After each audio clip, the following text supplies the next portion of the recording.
এই, তুমি আমার থেকে দূরে সরে রয়েছো কেন? আমার কাছে আসো না, আমার খুব আদর পেতে মন চাইছে। বললাম না তুমি এখনো অনেক ছোট, এসব হবে না। এখন তুমি চুপচাপ ঘুমিয়ে পড়ো। আগে বড় হও, তারপর সব পাবা। উফ, তোমাকে নিয়ে আর পারি না। আমি ক্লাস 8-এ পড়াশোনা করছি, এখন আমি ছোট করে রইলাম। আমি তখন যথেষ্ট বড় হয়েছি। প্লিজ কাছে আসো না। এই নাও, এই যে আমি তোমার কাছে আসলাম, এবার আমার বুকে এসে চুপচাপ ঘুমিয়ে পড়ো। আর কোনো বায়না করবে না, তাহলে কিন্তু আমি খুব রেগে যাব। আরে বাবা, তুমি সব সময় আমার সাথে এইরকম কেন করো বলো তো? আমি তো তোমার বিয়ে করা বউ। আমি তোমার কাছে আদর চাইতেই পারি, তাই বলে তুমি আমার সঙ্গে এরকম করবে নাকি? প্লিজ একটু আমার কাছে আসো আর আমায় একটু আদর করো। নাক টিপলে এখনো দুধ বের হবে। আর এই মেয়ে কি না আমার আদর পেতে চাইছে। জানো আমি তোমার থেকে বয়সে কতটা বড়। চুপচাপ ঘুমিয়ে পড়ো। তুমি এখনো ওইসবের জন্য তৈরি নও। তোমার সঙ্গে কথা বলাটাই অনর্থক। কি টিপলে কি বের হয় সেটাই তুমি এখনো জানো না। তাহলে আমি তোমার সঙ্গে কেন এভাবে কথা বলছি, একটা আনরোম্যান্টিক ছেলেকে কেন যে আমি বিয়ে করতে গেলাম সেটাই জানি না। নেহা, এখন কিন্তু একদম বেশি হয়ে যাচ্ছে। সামনে তোমার পরীক্ষা আছে। এখন চুপচাপ শুয়ে ঘুমিয়ে পড়ো, তা না হলে কিন্তু মাইর দিব বলে দিলাম। নেহা তখন মুখটা ভেঙচি মেরে গাল ফুলিয়ে ওপাশ ফিরে শুয়ে পড়ল।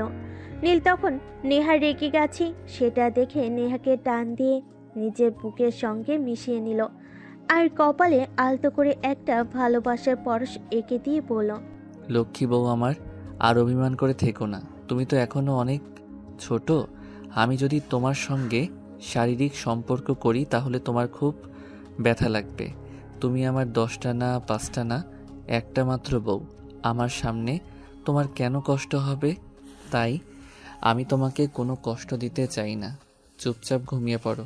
আগে তুমি বড় হও, তারপর তুমি সব পাবা। আমি তো শুধুমাত্র তোমারই। নেহা তখন আর কোনো কথা না বলে চুপচাপ শুয়ে ঘুমিয়ে পড়ল। অপরদিকে নীল ও নেহাকে বুকে নিয়ে ঘুমিয়ে পড়ল। এভাবে চলতে থাকে তাদের দিনকাল। যাই হোক ভিউয়ার্স, গল্পটা তো অনেক দূর এগিয়ে নিয়ে আসলাম। চলুন এবার নায়ক নায়িকার পরিচয় আপনাদের দিয়ে দিই। এতক্ষণ যাদের কথা শুনলেন তারাই হলো এই গল্পের নায়ক আর নায়িকা। নেহা এই বছর সবেমাত্র ক্লাস 8-এ পড়াশোনা করছে। সামনে তার জেএসসি পরীক্ষা। আর নীল এই বছর অনার্স ফাইনাল ইয়ারে পড়াশোনা করছে। তো এবার স্বাভাবিকভাবে আপনাদের মনে প্রশ্ন আসতে পারে, এত বড় ছেলের সঙ্গে এত ছোট্ট একটা মেয়ের বিয়ের সমস্ত সম্পর্ক হলো কি করে? তাহলে কথা না বাড়িয়ে চলুন মূল গল্পে ফিরে আসা যাক।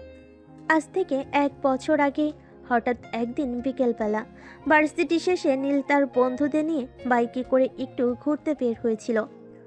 আর সেখানেই তার দেখা হয় নেহার সঙ্গে। নেহা তখন তার বান্ধবীদের নিয়ে স্কুল শেষে বাড়ি ফিরছিল।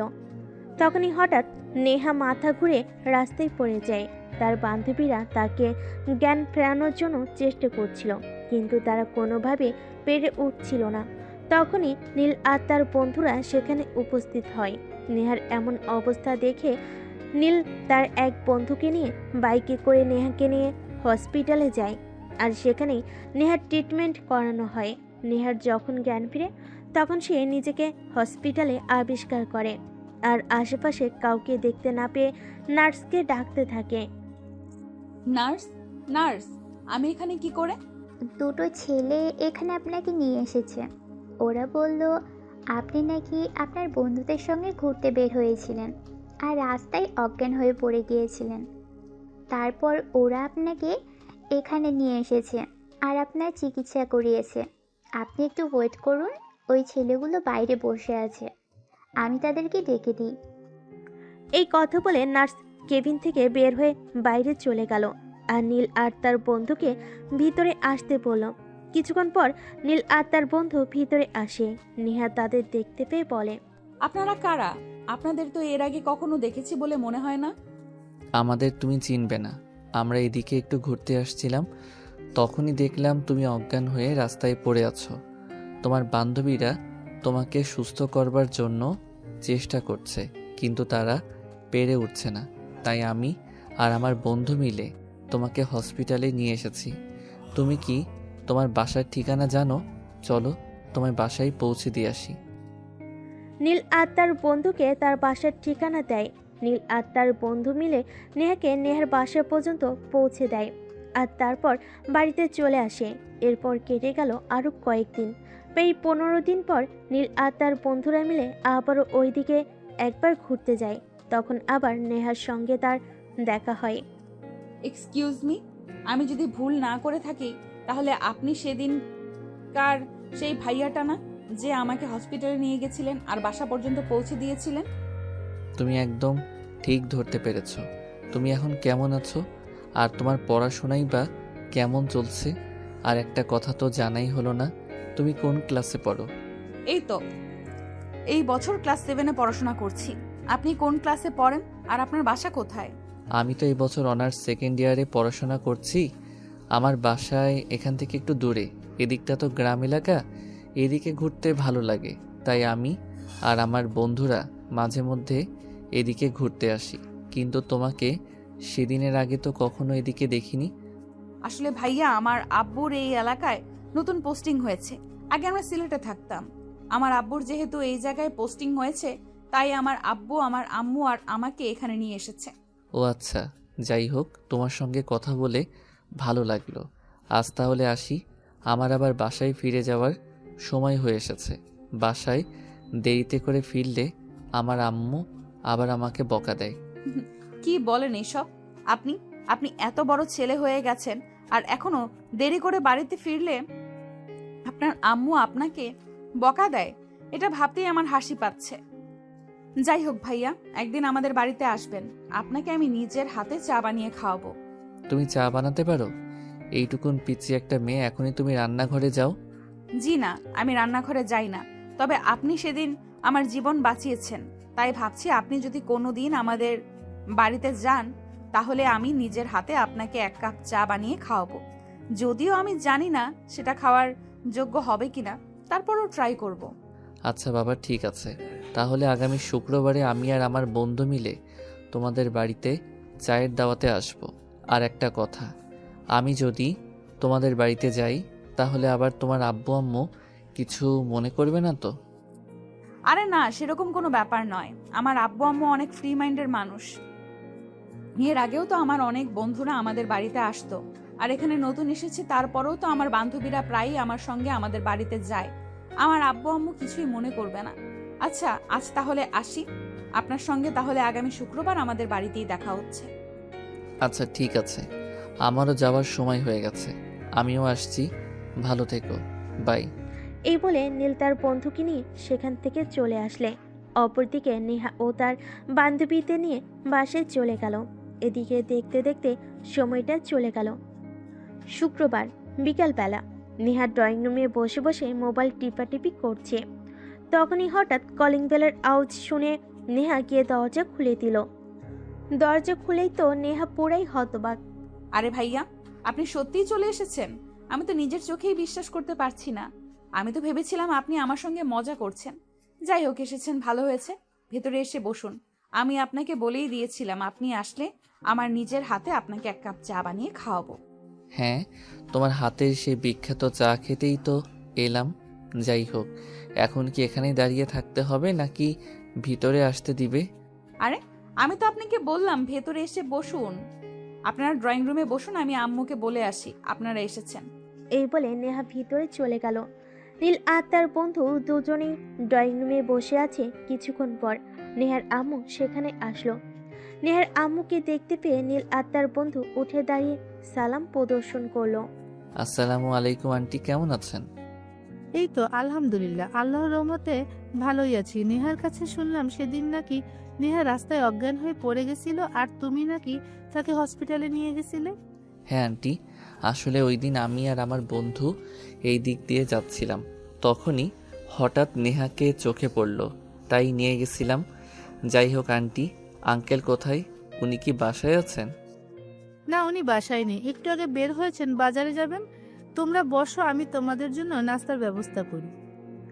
এই বলে নেহার আম্মু সেখান থেকে চলে গেল। কিছুক্ষণ পর নেহা নীল আর তার বন্ধুর জন্য চা বানিয়ে ড্রয়িং রুমে আসলো। সেই সঙ্গে কিছু স্ন্যাক্সও নিয়ে আসলো। নীল আর তার বন্ধু নাস্তা খেয়ে নেহাদের বাড়ি থেকে বের হতে যাবে, এমন সময় পিছন থেকে নেহা বলল, যদি কিছু মনে না করেন আপনার ফোন নাম্বারটা পাওয়া যাবে? হ্যাঁ অবশ্যই, কিন্তু তুমি ফোন নাম্বার দিয়ে কি করবে? আমার যতদূর মনে হয় তোমার কাছে তো ফোন নেই। কে বলেছে আমার কাছে ফোন নেই? আমি যখন ক্লাস 6-এ পড়ি তখনই আমার আব্বু আমাকে ফোন কিনে দিয়েছে সময় কাটানোর জন্য। ওই যে ড্রয়িং রুমে যে ফোনটা দেখলেন ওইটা আমার। আপনি 1 মিনিট দাঁড়ান, আমি এক্ষুনি আমার ফোনটা নিয়ে আসছি আপনার নাম্বারটা রাখার জন্য।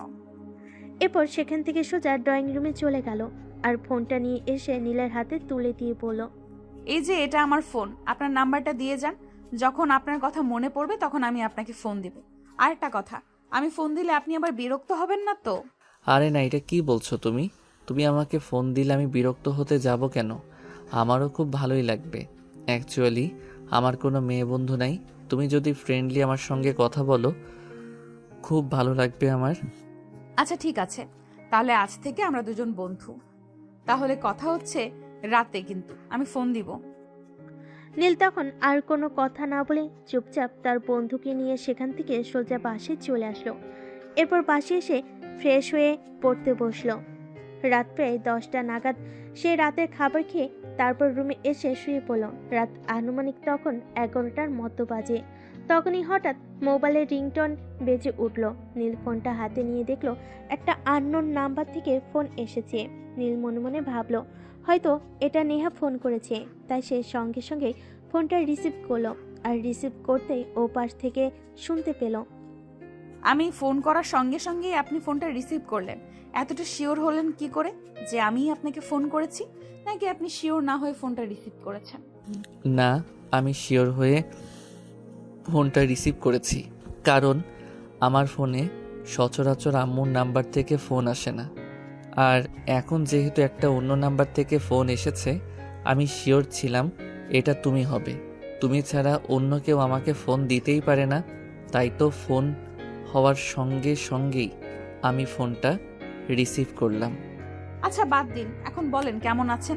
এই তো আলহামদুলিল্লাহ, আল্লাহর অশেষ রহমতে এখনো পর্যন্ত ভালোই আছি। ভবিষ্যতে ভালো থাকবো কিনা সেটা তো বলতে পারছি না। আপনি না আসলে একটা ফাজিল, আপনার সঙ্গে কথা বলে পারা যাবে না। যাই হোক, রাতের খাবার খেয়েছেন না এখনো না খেয়ে বসে আছেন? এই তো অনেকক্ষণ হলো রাতের খাবার খেয়ে এসেছি। তোমার কি অবস্থা? তুমি কেমন আছো? আর তুমি কি রাতের খাবার খেয়েছো? এই তো আমি সবে মাত্র রাতের খাবার খেয়ে আসলাম, আর রুমে আসতেই আপনার কথা মনে পড়লো, তাই ফোনটা হাতে নিয়ে ফোন দিলাম। এখন কি আপনি ঘুমিয়ে পড়বেন? হ্যাঁ, এখন তো আর আমার কোনো কাজ নেই, তাই ঘুমিয়ে পড়বো। আমার আবার মর্নিং ওয়াকে যাওয়ার অভ্যাস আছে। তাড়াতাড়ি না ঘুমালে সকালে আবার ঘুম ভাঙে না। আচ্ছা ঠিক আছে, রাখি তাহলে। অতঃপর দুজন কথা বলা শেষ করে ফোন কেটে দিল। এদিকে দেখতে দেখতে আরো 2 মাস সময় কেটে গেল। নীল আর নেহা প্রতিদিন নিজেদের কাজ শেষ করে রাতের বেলা ঘন্টার পর ঘন্টা কথা বলতো। তাদের এমন একটা অবস্থা তৈরি হয়েছিল যেখানে একজন আরেকজনের কণ্ঠ না শুনলে রাতে ঘুম আসতো না, তাই তারা সারা রাত কথা বলে কাটিয়ে দিত। ফজরের আজান দিলে ঘুমোতো। এমন অবস্থা দেখে সেদিন নীলের আম্মু নীলকে বলল, কি ব্যাপার নীল, কি হয়েছে তোর? আমি তো কিছুই বুঝতে পারছি না। যেখানে তুই প্রতিদিন সকালবেলা ঘুম থেকে উঠে হাঁটতে যেতি, ফজরের নামাজ পড়তি, আর এখন কিনা তুই ভার্সিটি যাওয়ার 10 মিনিট আগে ঘুম থেকে উঠে কোনো রকমে ফ্রেশ হয়ে নাস্তা না করেই ভার্সিটি চলে যাস। কি হয়েছে তোর, বলবি আমাকে? কই, আমার আবার কি হতে যাবে? আমার তো কিছুই হয়নি। আসলে ইদানিং পড়াশোনার চাপ একটু বেশি, তাই রাত জেগে পড়াশোনা করতে হয়। সকালবেলা ঘুম থেকে উঠতে পারি না, ব্যাস এইটুকুই। আমার আর কোনো সমস্যা নেই। এই কথা বলে কোনো রকমে নিজের মাকে পাশ কাটিয়ে সেখান থেকে চলে গেল নীল। এভাবেই চলছিল তাদের দিনকাল। হঠাৎ একদিন সকালবেলা নেহা ফোন দিয়ে পড়ল, বন্ধু, আজ তুমি একবার আমার সঙ্গে দেখা করতে পারবে? সে না হয় করব, কিন্তু কেন সেটা তো বলবে। আসলে আজ বিকালে আমার একটা কাজ আছে। আজ তো আমার জন্মদিন, তাই বিকেলে বাসায় একটা ছোটখাটো অনুষ্ঠানের আয়োজন করা হয়েছে। তুমি যদি সেখানে উপস্থিত থাকো তাহলে আমি খুবই খুশি হব। এই ব্যাপার, এটা তুমি আমাকে আগে বললেই পারতে। ঠিক আছে, কোনো সমস্যা নেই। আমি আমার কাজটা দুপুরের আগেই শেষ করে বিকেলে তোমাদের বাসায় চলে যাব। আচ্ছা ঠিক আছে, ধন্যবাদ তোমাকে। তবে তোমাকে আরও একটা রিকোয়েস্ট করার ছিল, যদি রাখো তাহলে বলবো। আরে তুমি আমার বন্ধু তো, তুমি যে কোনো কথা আমাকে নির্দ্বিধায় বলতে পারো, তাই দেরি না করে তাড়াতাড়ি বলে ফেলো, আমি শুনি। আমি চাই আমার জন্মদিনের অনুষ্ঠানে তুমি একটা নীল রঙের পাঞ্জাবি পরে আসবে। বলো আসবে? ঠিক আছে, কোনো সমস্যা নেই, আমি পরে আসব। কিন্তু দুর্ভাগ্যের কথা হলো আমার নীল রঙের কোনো পাঞ্জাবি নেই। তবে সমস্যা নেই, আমি বিকেলে মার্কেট থেকে নীল রঙের একটা পাঞ্জাবি কিনে নিয়ে আসব। তোমাকে কিনে আনতে হবে না, আমি তোমার জন্য একটা পাঞ্জাবি কিনে এনে রেখেছি আমার ড্রেসের সঙ্গে ম্যাচিং করে। আসলে গতকাল আমি শপিং এ গেছিলাম, আমার আব্বু আমাকে টাকা দিয়েছিল জন্মদিনের জন্য কিছু কেনাকাটা করতে, তাই সেখান থেকে কিছু টাকা বাঁচিয়ে আমি তোমার জন্য একটা পাঞ্জাবি কিনে নিয়ে এসেছি। আর তুমি এরকমটা কেন করতে গেলে? তুমি এখনো অনেক ছোট, তোমার আব্বু তোমাকে টাকা দিয়েছে, তুমি সেই টাকা নিজে খরচ না করে আমার জন্য কেন নিয়ে এলে? তুমি আমার বন্ধু তো, তাই তোমার জন্য এইটুকু তো আমি করতেই পারি। স্কুল ছুটি হলে আমি স্কুলের বাইরে তোমার জন্য অপেক্ষা করব, তুমি সেখান থেকে তোমার পাঞ্জাবিটা নিয়ে যাবে। আচ্ছা ঠিক আছে, আমি সময় মতো চলে আসব। এখন তাহলে রাখি, আমার ভার্সিটির সময় হয়ে গেছে। অতঃপর দুজনে কথা বলা শেষ করে ফোন কেটে দিল। এদিকে সেদিন বিকালবেলা নীল তার ভার্সিটি থেকে বাসায় ফিরবে, তখন নেহার স্কুলের সামনে দিয়ে আসে আর সেখান থেকে নেহার কাছ থেকে তার জন্য কিনে রাখা নীল পাঞ্জাবিটা নিয়ে আসে। আর সেদিন বিকালবেলা নীল নেহার দেওয়া সেই পাঞ্জাবিটা পরে নেহার জন্মদিনের অনুষ্ঠানে চলে গেল। নেহা সেদিন নীলকে তার জন্মদিনের অনুষ্ঠানে পেয়ে অনেক খুশি হলো। আসলে সে এটা এক্সপেক্ট করেনি। সে হয়তো মনে মনে ভেবেছে নীল হয়তো মুখে বলেছে কিন্তু আসবে না, কিন্তু নীল যে সত্যি সত্যি চলে আসবে এটা সে ভাবেনি। অতঃপর জন্মদিনের কেক কাটা হলো। নেহা সবাইকে খাইয়ে দিয়ে নীলকেও কেক খাইয়ে দিল। তারপর খাওয়া দাওয়া করে সবার কাছ থেকে বিদায় নিয়ে নীল বাসা থেকে বের হতে যাবে, তখনই নেহা পেছন থেকে বলে, তোমাকে একটা কথা বলার ছিল। কি কথা বলো, আমি শুনছি। এখানে নয়, এখানে অনেক মানুষ রয়েছে, আমি তোমার সঙ্গে একান্ত কিছু কথা বলতে চাই। আমার সঙ্গে একটু আমাদের বাড়ির পেছনের বাগানে যাবে? ঠিক আছে চলো, আমার কোনো সমস্যা নেই। এই বলে নীল আর নেহা দুজনে বাড়ির পিছনের বাগানে চলে এলো। দুজনে অনেকক্ষণ ধরে বসে আছে, কিন্তু কেউই কোনো কথা বলছে না, একদমই চুপচাপ, যেন নীরবতা পালন করছে। তখনই হঠাৎ নীল নীরবতা ভেঙে নেহাকে বলল, আরে নেহা, কি হয়েছে, কি ব্যাপার, আর কি সমস্যা? তুমি সেটা তো আমাকে বলবে। সেই কখন থেকে এখানে বসে আছি, তুমি কিছু বলছোই না। এইভাবে চুপচাপ বসে থাকলে চলবে? আসলে আমি না তোমাকে ভালোবেসে ফেলেছি। তুমি কি আমায় ভালোবাসবে? আমার ভালোবাসাকে গ্রহণ করবে? আরে নেহা, এসব তুমি কি বলছো? তোমার কি মাথা খারাপ হয়ে গেছে নাকি? আমি তো সেটাই বুঝতে পারছি না। তুমি এইটুকুনি পিচ্ছি একটা মেয়ে, তবে ক্লাস 7-এ পড়াশোনা করছো, আর এখন তুমি এগুলো কি বলছো? তোমার আব্বু জানতে পারলে খুব কষ্ট পাবে। তুমি ঠিক মতো পড়াশোনা করো, বড় হও, তারপর তোমার আব্বু দেখে শুনে ভালো একটা ছেলের সঙ্গে তোমাকে বিয়ে দিবে। আমি এত কিছু জানি না, আর জানতেও চাই না। আমি শুধু এইটুকুই জানি যে আমি তোমাকে ভালোবাসি, আর এখন তুমি আমাকে ভালোবাসবে কিনা সেটা বলো। তুমি যদি আমাকে ভালো না বাসো তাহলে কিন্তু আমি আত্মহত্যা করব, এটা তোমায় বলে দিলাম। আরে এই পাগলি মেয়ে, তোমার কি মাথা খারাপ হয়েছে? তুমি জানো তুমি কি বলছো? এইটুকুন বয়স, তোমার ভালোবাসা সম্পর্কে কি জানো তুমি? কতটুকু আইডিয়া আছে তোমার ভালোবাসা নিয়ে? আমি কোনো কিছু জানি না, আর জানতেও চাই না। আমি মুভিতে দেখেছি যখন একটা মেয়ে একটা ছেলেকে ভালোবাসে, ওই ছেলেটার সব কিছু তার কাছে ভালো লাগে। আচ্ছা, দিন রাত শুধু স্বপ্নে ওই ছেলেটাকে দেখে। আমার ক্ষেত্রেও ঠিক তেমনটাই হচ্ছে। আমি যাই কিছু করি না কেন, সারাক্ষণ আমার চোখের সামনে তোমার চেহারাটা ভেসে থাকে। আমি কোনোভাবেই তোমাকে ভুলতে পারি না। তাই আমি মনে করি আমি তোমাকে ভালোবেসে ফেলেছি। এখন কি তুমি আমার ভালোবাসা স্বীকৃতি দেবে কি দেবে না সেটা বলো। নেহা প্লিজ, তুমি তোমার মাথাটা ঠান্ডা করো। আমার মনে হয় তুমি সুস্থ নেই, তোমার চিকিৎসা করানো দরকার।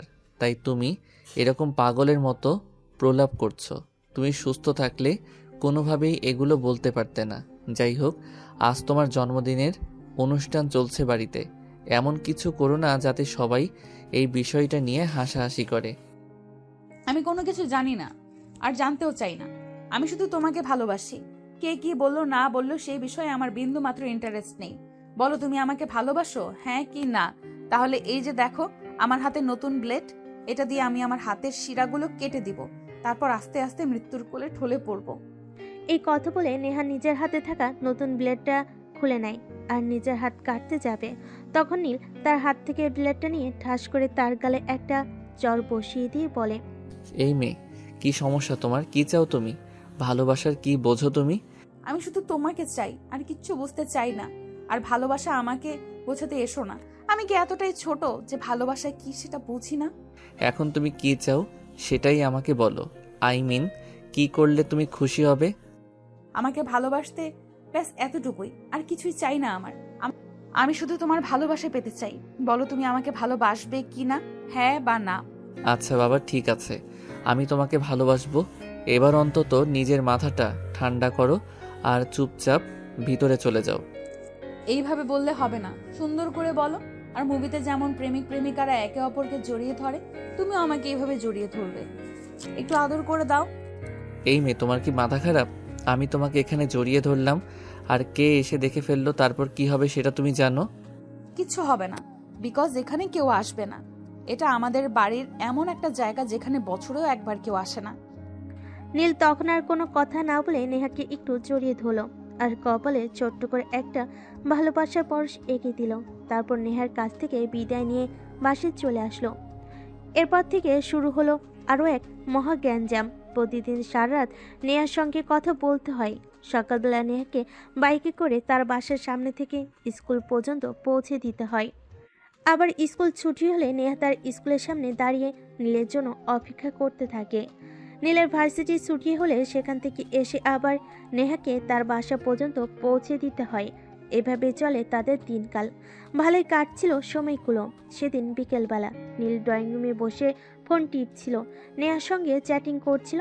তখনই পিছন থেকে তার বড় বোন সেটা দেখে ফেলে আর বলে, কি ব্যাপার ভাই, আমার প্রেমে পড়লো নাকি?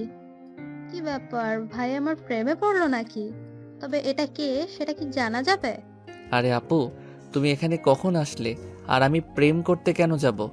প্রেম টেম ওসব আমাকে দিয়ে হবে না, চিন্তার কোনো কারণ নেই। আরে ভাই, এত লুকানোর কি আছে? আমি তো তোর নিজের বোন হই, তাই না? তাছাড়া আমি কিন্তু দেখে ফেলেছি তুই ওই মেয়েটার সঙ্গে কি চ্যাটিং করছিস। যাই হোক, বাদ দে। তোর পড়াশোনা কেমন চলছে সেটাই বল আমাকে। এই তো পড়াশোনা চলছে কোনো রকম। তোমার কি খবর? এই তো ভালোই। আগামী সপ্তাহে তোর ভাইয়া দেশে আসবে, তারপর আমি শ্বশুর বাড়ি চলে যাব। তোদের আর বিরক্ত করব না। কি বলো ভাইয়া, আগামী সপ্তাহে দেশে আসবে? কই, আমাকে তো কিছু বলেনি। আমার সাথে তো গত পরশুদিন কথা হয়েছিল, তখন তো ভাই আমাকে কিছুই বলল না। হয়তো তোকে বলতে মনে ছিল না। তাছাড়া সে আজকেই সিদ্ধান্ত নিয়েছে আগামী সপ্তাহে দেশে আসবে। আগে তো সে নিজেই জানতো না, তাহলে তোকে বলতো কি করে? যাই হোক, আমি একটু বাইরে যাচ্ছি, আম্মু ঘুম থেকে উঠলে বলে দিস। আচ্ছা ঠিক আছে, তুমি যাও, আর আসার সময় আমার জন্য খাওয়ার কিছু নিয়ে এসো। অতঃপর রিমি বাসা থেকে বের হয়ে চলে গেল। আর এইদিকে নীল নেহার সঙ্গে কথা বলা শেষ করে নিজের রুমে চলে গেল। এভাবে চলতে থাকলো দিনকাল। নেহা আর নীল দুজনে দুজনের মধ্যে খুবই আসক্ত হয়ে পড়ল। কেউ কাউকে ছাড়া থাকতে পারতো না, বলতে গেলে একজন আরেকজনের প্রাণ, এটাই বলা চলে। ভালোই চলছিল দিনকাল, কিন্তু হঠাৎ ঘটলো একটা অঘটন। সেদিন সন্ধেবেলা নেহা হঠাৎ করে নীলকে ফোন দেয়। নীল ফোন রিসিভ করতেই অপর পাশ থেকে কান্নার আওয়াজ শুনতে পায়। তাই সে নেহাকে জিজ্ঞেস করে, কি ব্যাপার নেহা, কি হয়েছে তোমার? তুমি এভাবে কান্না করছো কেন? কোনো সমস্যা নাকি? হ্যাঁ, একটা বিশাল প্রবলেম হয়ে গেছে। তুমি এক্ষুনি আমাদের বাসার সামনে আসো, তারপর আমি তোমাকে সবকিছু বলছি। কি হয়েছে তুমি আগে আমাকে বলো, তারপর দেখি কি করা যায়। আমি তোমাকে আমাদের বাসার সামনে আসতে বলেছি। আমি সেখানে তোমার জন্য অপেক্ষা করছি। তুমি 10 মিনিটের মধ্যে আমাদের বাসার সামনে আসবে। আচ্ছা বাবা, ঠিক আছে, সে না হয় আসলাম, কিন্তু কি হয়েছে সেটা তো আমাকে একবার বলবে, তাই না? ফোনে বলা সম্ভব নয়। তুমি এক্ষুনি আমাদের বাড়ির সামনে আসো, সেখানে আমি তোমার জন্য অপেক্ষা করছি। তাড়াতাড়ি আসো, আমি কিন্তু খুবই বিপদের মধ্যে আছি। তাড়াতাড়ি আসো। এই বলে নেহা ফোনটা কেটে দেয়। আর তখন নীল তার বন্ধুকে ফোন দেয় আর নেহার বলা সব কিছু তার বন্ধুকে বলে। তারপর সে তার বন্ধুকে নিয়ে নেহাদের বাড়ির উদ্দেশ্যে রওনা দেয়। প্রায় 10 মিনিটের মতো সময় লাগে নেহাদের বাড়ির সামনে এসে পৌঁছাতে। নীল গাড়ি সাইড করে। নেহা একটা গাছের আড়াল থেকে দৌড়ে এসে নীলকে জড়িয়ে ধরে আর কান্না করতে থাকে। এখন তো আমি এসেছি, বলো তোমার কি সমস্যা হয়েছে? তুমি এভাবে কান্না করছো কেন? আর তোমার কি বিপদ বলো আমাকে। দেখো নীল, আমি যাদের আমার নিজের আব্বু আম্মু বলে চিনতাম, তারা আসলে আমার আব্বু আম্মু নয়, তারা আমার ফুফা আর ফুফি। আমার যখন জন্ম হয় তখন আমার মা মারা যায়, আর মা মারা যাওয়ার খবর শুনে আমার বাবাও মারা যায়। তারপর আমার ফুফু আমাকে তার কাছে এনে রাখে, কারণ সে নিঃসন্তান ছিল। সে তার হাজবেন্ডকে ভালোবেসে বিয়ে করেছিল, যার কারণে ডিভোর্স তো করতে পারছিল না। তাই এমন সুবর্ণ সুযোগকে তারা হাতছাড়া করতে চায়নি, কারণ আমার বাবার ছিল বিশাল সম্পদ, যেটা এখন বর্তমানে আমার ফুফু আর ফুফা দুজনেই ভোগ করছেন। কিন্তু এতদিন আমি সেই সব কিছু জানতাম না, আর আজকে সেগুলো জানতে পেরেছি। আজ দুপুরে আমার কিছুই ভালো লাগছিল না, তখন আমি ছাদে যাওয়ার জন্য রুম থেকে বের হই। আর যখন ফুফুর রুমের সামনে দিয়ে যাচ্ছিলাম, তখনই ভেতর থেকে তাদের কথা শুনতে পাই। কি বলো তুমি? আমি তো তোমার কথার কিছুই বুঝতে পারছি না। তুমি আমাকে একটু খুলে বলো তো আসলে কি হয়েছে, তা না হলে আমি কিছুই বুঝতে পারছি না। শোনো তাহলে আমি তোমাকে বিস্তারিত বলছি। আমি যখন ফুফুর রুমের সামনে দিয়ে যাচ্ছিলাম, তখন ফুফু আর ফুফা দুজনেই তর্কাতর্কি করছিল। তুমি এরকমটা করতে পারো না। নেহা হাজার হোক আমার ভাইয়ের মেয়ে, তার সঙ্গে আমি এত বড় প্রতারণা কোনোভাবেই করতে পারবো না। সে তোমার ভাইয়ের মেয়ে, তোমার নিজের মেয়ে তো নয়। তার বাবার এত বিশাল সম্পত্তি যদি সে কোনোদিন গুরু না করেও জানতে পারে যে সে আমাদের মেয়ে নয়, তাহলে কিন্তু এই সম্পত্তি থেকে কানা করিয়েও সে আমাদের দেবে না। এই কথাটা তুমি কেন বুঝতে পারছো না? এখনও এই সব কিছু জানে না, তাই আমাদের উচিত তাকে বুঝিয়ে বালিয়ে এই সকল সম্পত্তি আমাদের করে নেওয়া। আরে এসব তুমি কি বলছো? এরকমটা কখনোই হবে না। নেহাকে আমি ছোট থেকে নিজের হাতে মানুষ করছি। আমি নেহাকে খুব ভালো করেই চিনি। সে আমাদের নিজের সন্তান যদিও না হয়ে থাকে, কিন্তু আমরা তাকে ছোট থেকে আদর যত্ন করে মানুষ করেছি। সে আমাদের কোনোদিনও ছেড়ে যাবে না। তাছাড়া আমার ভাইয়ের সম্পত্তির ওপর তোমার কেন এত লোভ বলো আমাকে? আমার ভাই তো এই সকল সম্পত্তি কামাই করেছিল শুধুমাত্র তার সন্তান আর তার ভবিষ্যতের জন্য। তুমি তো জীবনে কিছুই করতে পারলে না, শুধু শুধু আমার ভাইয়ের সম্পত্তি ভোগ করলে। হ্যাঁ, সেই জন্যই তো আমি তোর সঙ্গে সংসার করেছি, তা না হলে তোর মতো বন্দার সাথে আমি এতদিন সংসার করতাম নাকি? আমি কবে আরেকটা মেয়েকে বিয়ে করে সন্তানের বাবা হয়ে যেতাম? শুধু মিছিমিছি জীবনটাকে নষ্ট করছি। তুমি মাথাটা ঠান্ডা করো, আর যেসব চিন্তা তুমি তোমার মাথায় ঢুকিয়েছো এগুলো মাথা থেকে ঝেড়ে ফেলে দাও। কখনোই না, আমি যেটা বলছি সেটাই হবে। আর তুই যদি আমাকে এই কাজ করতে বাধা দিস, তাহলে কিন্তু আমি তোকে ডিভোর্স দিতে 2 বার চিন্তা করব না। কথাটা তুই মনে রাখিস। এসব কি বলছো তুমি? তোমার কি মাথা খারাপ হয়ে গেছে? তুমি সম্পত্তির জন্য এতটা নিচে নামতে পারবে? তাছাড়া আমাকে ডিভোর্স দিয়ে দিলেই কি তুমি নেহার সমস্ত সম্পত্তি পেয়ে যাবে? কখনোই না। যদি প্রয়োজন হয় আমি নেহাকে নিজেই বলে দেব যে এই সকল সম্পত্তি তার বাবার এবং সে আমাদের সন্তান নয়। আমরা প্রতিদিন মিথ্যে বলে তাদের এই সকল সম্পত্তি ভোগ করছি। সেটা তুই পারবি না, কারণ তুই যদি সেটাই নেহাকে এভাবে রাজি না করাস, তাহলে প্রয়োজন হলে নেহাকে আমি নিজের হাতে খুন করব। নেহা যদি না থাকে তাহলে তো সম্পত্তির কোনো ওয়ারিস থাকবে না, তাহলে সমস্ত সম্পত্তির মালিক হবি তুই। আর তুই নিজেই বাধ্য হবি আমাকে সমস্ত সম্পদ নিজের হাতে তুলে দিতে। কখনোই না। আমি কোনোভাবেই তোমাকে এই কাজটা করতে দেব না। আমি আজকেই পুলিশের সঙ্গে কথা বলবো এবং তোমার শাস্তির ব্যবস্থা করব, যাতে তুমি আমার ভাইয়ের মেয়ের সম্পত্তির ওপর কোনো আঘাত আনতে না পারো।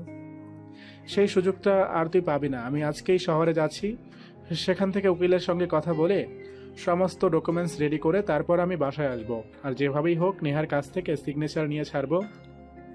এই কথা বলে নেহার ফুপা নেহার ফুপিকে দরজা তালা লাগিয়ে বাসা থেকে বের হয়ে চলে যায়। এইদিকে নেহা ফুফা বাসা থেকে চলে যাওয়ার পর আমি নিজের প্রয়োজনীয় সমস্ত জিনিসপত্র গুছিয়ে নিয়েছি আর তোমাকে ফোন করেছি। কি বলো তুমি? আমি তো এটা ভাবতেই পারছি না। যদিও তোমার ফুপাকে প্রথম দিন দেখে আমার একটু সন্দেহ লাগছিল, কিন্তু তারপর আমি তোমাকে কিছু বলিনি। তুমি তো বলেছিলে ওরা তোমার আব্বু আম্মু হয়। আমি কিছু বললে যদি তুমি মনে ব্যথা পাও, তাই যাই হোক, কোনো সমস্যা নেই। তুমি এখন আমার সঙ্গে চলো, আমি তোমাকে নিয়ে থানায় যাব, তারপর না হয় হবে। এটা ভুল করেও করা যাবে না, কারণ তাহলে ফুফা ফুফি কেউ মেরে ফেলবে, আর আমাকেও যে কোনো উপায়ে মেরে ফেলার চেষ্টা করবে। তাহলে কি করবে বলে তুমি চিন্তা ভাবনা করেছো বলো তো আমাকে শুনি। এখানে আমার কাছে আমার জমানো কিছু টাকা আছে, আর আমার নিজের কিছু গয়নাগাটি যেগুলো আমার কাছে ছিল সেগুলো আমি নিয়ে এসেছি। চলো আমরা দুজনে এখান থেকে দূরে কোথাও পালিয়ে যাই, আর তারপর সেখানে সুন্দর করে একটা জীবন শুরু করি। এসব তুমি কি বলছো? তোমার কি মাথা খারাপ হয়ে গেছে? আমি তোমাকে নিয়ে কোথায় যাব? এই বছর সবেমাত্র অনার্স সেকেন্ড ইয়ারে পড়াশোনা করছি, এখনো বেকার কিছুই করি না, নিজের 2 পয়সা ইনকাম নেই। আমি তোমাকে নিয়ে কোথায় যাব বলো আমাকে? আমি অত কিছু জানি না। তুমি আমাকে নিয়ে যাবে মানে তোমাকে যেতেই হবে, কারণ আমি তোমাকে ভালোবাসি। তুমি ছাড়া বিশ্বাস করার মতো এই পৃথিবীতে আমি আর দ্বিতীয় কোনো মানুষকে খুঁজে পাচ্ছি না। আর একটা কথা, তুমি যদি আজ এবং এই মুহূর্তে আমাকে এখান থেকে নিয়ে না যাও, তাহলে কিন্তু আমি আত্মহত্যা করব। এটা কোনো কথা হলো? আমি বুঝতে পারছি না আমি কি করব।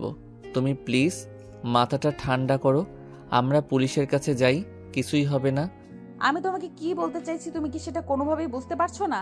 আমরা পুলিশের কাছে গেলে বিষয়টা আরো ঝামেলায় হয়ে যাবে, সমাধান কিছুই হবে না, কারণ ফুফার হাত অনেক লম্বা।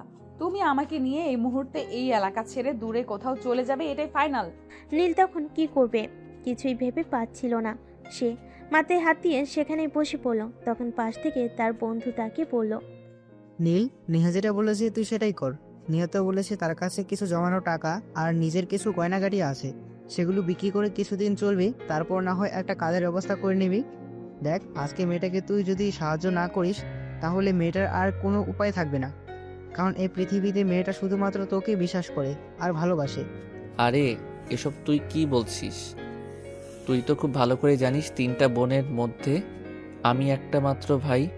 সবাই আমাকে নিয়ে কতটা আশা প্রত্যাশা করে আছে। আমি যদি এরকম একটা কাজ করি তাহলে সবাই খুব কষ্ট পাবে।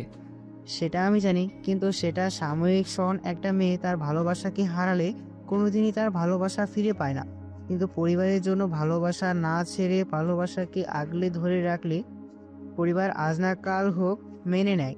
তাই আমি তোকে যেটা বলছি তুই সেটাই কর। তুই নেহাকে নিয়ে এখান থেকে চলে যা, বাকিটা আমি দেখছি। আসলে আমি বুঝতে পারছি না তোদের কি দুজনেরই মাথা খারাপ হয়ে গেছে, নাকি আমি তোদের কথা বুঝবার মতো ক্ষমতা হারিয়ে ফেলেছি। এত কিছু জানা বোঝার মতো সময় এখন নেই। তুই প্লিজ নেহাকে নিয়ে এখান থেকে চলে যা, তা না হলে হয়তো কোনো প্রবলেম হতে পারে। তাছাড়া নেহার ফুপা হয়তো এতক্ষণে চলে আসার সময় হয়ে গেছে। ওই লোকটা এখানে আসার আগেই তুই নেহাকে নিয়ে এলাকা ছেড়ে দে। হ্যাঁ, তোমার বন্ধু একদম ঠিক কথাই বলেছে। চলো আমরা এক্ষুনি এই এলাকা ছেড়ে চলে যাই, তা না হলে ফুপা যদি এখানে এসে পড়ে তাহলে বিশাল একটা ঝামেলা হয়ে যাবে। তুমি আমাকে কোনোভাবেই ওনার হাত থেকে বাঁচাতে পারবে না। কিন্তু দেখো, আমি আমার পরিবারের একমাত্র ছেলে, এভাবে কিছু একটা সিদ্ধান্ত নেওয়া কি ঠিক হবে? আমার পরিবার তো অনেক কষ্ট পাবে। আরে ভাই, সেটা তো আমি খুব ভালো করেই জানি যে তোর ফ্যামিলির মানুষজন খুব কষ্ট পাবে, কিন্তু দেখ, ফ্যামিলির জন্য নিজের ভালোবাসার মানুষটাকে হারালে কিন্তু নিজের ভালোবাসার মানুষটাকে জীবনে আর কোনোদিনই নিজের করে ফিরে পাবি না। কিন্তু তুই যদি তোর ভালোবাসার মানুষটাকে প্রায়োরিটি দিস তাহলে ফ্যামিলি আজ না কাল হোক মেনে নেবেই। তখন নীল নেহা আর তার বন্ধুর কথা মেনে নিল এবং নেহাকে নিয়ে সেখান থেকে ঢাকার উদ্দেশ্যে রওনা দিল। অপরদিকে ততক্ষণে নেহার ফুপা বাসে চলে এসেছেন। তিনি বাসে এসে নেহাকে সারা বাসে খুঁজতে থাকেন। তিনি যখন কোথাও নেহাকে খুঁজে না পান তখন নেহার ফুপিকে তিনি অকথ্য ভাষায় গালিগালাজ শুরু করেন। এই ফকিন্নির বাচ্চা, নিজের প্রচার আনার মুরুদ নেই, এত কষ্ট করে মুরগিটাকে পুষলাম আর এখন কিনা তুই সেটাকেও পালিয়ে যেতে সহযোগিতা করেছিস। আজ তোকে আমি খুন করে ফেলবো। যদিও আমি জানি না নেহা কোথায় গেছে, নেহা আমাকে বলেও যায়নি, আর যদি বলেও যেত তাহলে আমি তোকে বলতাম না, কারণ তোর মতো অমানুষকে আমি কোনোদিনই সহযোগিতা করতাম না। যাই হোক, মেয়েটা এখান থেকে চলে গিয়েছে ভালো। এই কথাটা বলা শেষ করতে না করতে নেহার ফুপা নেহার ফুপুকে অনেক মারধর করতে শুরু করে। অপরদিকে নেহা আর নীল যখন ঢাকায় এসে পৌঁছালো তখন আনুমানিক সকাল 8টার মতো বাজবে। দুজনেই স্টেশন থেকে নেমে একটা রেস্টুরেন্টে গিয়ে নাস্তা করলো। তারপর নেহা নীলকে গিয়ে বলল, চলো আমাদের দুজনকে আগে নিজেদের থাকার জায়গার বন্দোবস্ত করতে হবে, তারপর বাদ বাকি সব কিছু চিন্তা করা যাবে। আচ্ছা, এটা তুমি একদম ঠিক কথাই বলেছ। চলো আগে আমাদের থাকার জায়গার বন্দোবস্ত করি, কিন্তু আমরা কোন পরিচয় থাকব? এই ঢাকা শহর, এখানে আমরা কোন বাসা ভাড়া নিতে গেলে প্রথমে আমাদের সম্পর্কের কথা জিজ্ঞাসা করা হবে, তখন আমি কি উত্তর দেব বলো আমাকে?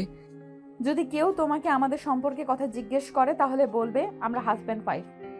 আর চিন্তার কোনো কারণ নেই, চলো আমরা কাজী অফিসে গিয়ে বিয়ে করে নেব। কিন্তু নেহা, একটাবার চিন্তা করে দেখো, তুমি আমার চাইতে বয়সে অনেক ছোট আর সবেমাত্র ক্লাস 7-এ পড়াশোনা করো। তুমি চাইলে ভালো একটা ছেলে দেখে বিয়ে করতে পারবে। তাছাড়া আমি কোনো দিক থেকে কিন্তু তোমার যোগ্য নই। তোমাকে এত কথা বলতে আমি বলিনি। তাছাড়া একটা কথা মনে রেখো, পয়সা দিলে এই জগতে সব হয়। আমার বয়স কম তো কি হয়েছে, কাজী সাহেব কয়েকটা টাকা হাতে ধরিয়ে দিলেই তিনি আর ঝামেলা করবেন না। তারপরও নেহা, এভাবে সব কিছু হয় না। তুমি প্লিজ আর একবার ঠান্ডা মাথায় চিন্তা ভাবনা করে দেখো। আমি যখন তোমাকে এখানে নিয়ে এসেছি, তোমার সব সমস্যাই তোমার পাশে থাকবো, কিন্তু এই বিষয়টাই আমি তোমার সঙ্গে একমত হতে পারছি না। আমার সমস্ত চিন্তা শেষ, কারণ আমি তোমাকে ভালোবাসি। আর ভালোবাসার মানুষটাকে নিজের করে নিতে আমি কেন দুবার চিন্তা করব? আমি তোমাকে ভালোবাসি, এটাই সত্য। এখন একটা কাজ করো, চলো আগে কাজী অফিসে খোঁজ করা যাক। আমরা কাজী অফিসে গিয়ে বিয়েটা করে নিই, তারপর বাসা খোঁজা যাবে। তারপর নেহা নীলকে বলল। অতঃপর নীল আর নেহা দুজনে একটা রাস্তা ধরে হাঁটতে থাকলো। এভাবে প্রায় ঘন্টাখানেক হাঁটাহাঁটি করতে করতে তারা কাজী অফিস খুঁজে পেয়ে গেল। আর সেখানে গিয়ে দুজনেই বিয়ের কাজ ছেড়ে নিল। তারপর বের হলো বাসা খুঁজতে। তাদের বাসা খুঁজে পেতেও খুব একটা সময় লাগলো না। নীল বাড়িওয়ালার সঙ্গে কথা বলছে। আসসালামু আলাইকুম আঙ্কেল, আপনাদের এখানে কি কোনো রুম ভাড়া দেওয়া হবে? ও হ্যাঁ, আমার এখানে বেশ কয়েকটা রুম খালি পড়ে আছে। তোমরা চলো, আমি তোমাদের দেখাই। তারপর যদি তোমাদের পছন্দ হয় তাহলে ভাড়া নিতে পারো। হ্যাঁ আঙ্কেল, প্লিজ চলুন। আমাদের দুজনে থাকার মতো ছোট মোটো একটা রুম হলেই চলবে। তারপর বাড়িওয়ালা নীলকে নিয়ে ভেতরে চলে গেল আর রুমগুলো দেখাতে থাকলো। নীল একটা রুম পছন্দ করলো আর সেটার ভাড়া জানতে চাইলো। দেখো, তোমরা তো দুজনেই থাকবে, তোমাদের কোনো বাচ্চা কাচ্চা নেই, তাই আমি তোমাদের কাছ থেকে খুব বেশি টাকা রাখবো না। যদি অন্যদের কাছ থেকে আমি 3,000 টাকা ভাড়া নিই, তবে তোমার কাছ থেকে আমি 2,500 টাকা নেব। 1 মিনিট আঙ্কেল, আমি আমার স্ত্রীর সঙ্গে একবার কথা বলে নেই। আচ্ছা ঠিক আছে, কোনো সমস্যা নেই। আমি তোমার জন্য একটু চায়ের ব্যবস্থা করি। তুমি নিচে বসার জায়গা আছে, ওখানে গিয়ে বসো। এই বলে বাড়িওয়ালা সেখান থেকে চলে গেল। আর নীল নেহার সঙ্গে এ ব্যাপারে কথা বলতে লাগলো। নেহা তখন নীলকে বলল, 2,500 টাকাতে কোনো সমস্যা নেই, হয়ে যাবে। তখন নীল বাড়িওয়ালাকে হ্যাঁ বলে দিল। আচ্ছা ঠিক আছে, এবার তাহলে তুমি আমাকে একটা কথা বলো যে তুমি কবে এখানে উঠতে চাইছো? মানে রুমটা তো একটু পরিষ্কার করতে হবে, তাই যদি আগে থেকে জানিয়ে রাখতে, তাহলে আমি আমার কাজের লোক দিয়ে বাড়িটা পরিষ্কার করে রাখতাম। সেটা প্রয়োজন হবে না, কিন্তু আমরা আজকে এখানে উঠতে চাই। আসলে আমরা গ্রাম থেকে আজকে এখানে চলে এসেছি, আমরা নিজেরাই পরিষ্কার করে নিতে পারবো, তার জন্য আপনাকে কোনো কষ্ট করতে হবে না। অতঃপর বাড়িওয়ালা সেখান থেকে চলে গেল আর নেহা নীল দুজনে মিলে রুমটা পরিষ্কার করতে লাগলো। এভাবে চলে গেল প্রায় আরো ঘন্টাখানেক সময়। তখন নেহা নীলকে বলল, একটা কাজ করো, এইদিকে তো দেখতে দেখতে দুপুর হয়ে যাচ্ছে, আমাদের তো খাবার ব্যবস্থা করতে হবে। আমি তোমাকে কিছু টাকা দিচ্ছি, তুমি আমাদের রান্নার জন্য প্রয়োজনীয় জিনিসপত্র আর কিছু চাল ডাল কিনে নিয়ে আসো। আচ্ছা ঠিক আছে, তুমি 2 মিনিট ওয়েট করো, আমি একটু ফ্রেশ হয়ে আসছি, তারপরে বাজারে যাচ্ছি। এই বলে নীল ওয়াশরুমে চলে গেল ফ্রেশ হওয়ার জন্য। প্রায় 20 মিনিট পর সেখান থেকে ফিরে এলো। তাদের ব্যাগে কিছু খাবার রাখা ছিল, সেগুলোই দুজনে মিলে খেয়ে নিল। আর তারপরে নীল বাজারের উদ্দেশ্যে রওনা দিল। সে বাজারে গিয়ে তাদের প্রয়োজনীয় জিনিসপত্র সব কিছু নিয়ে আসলো।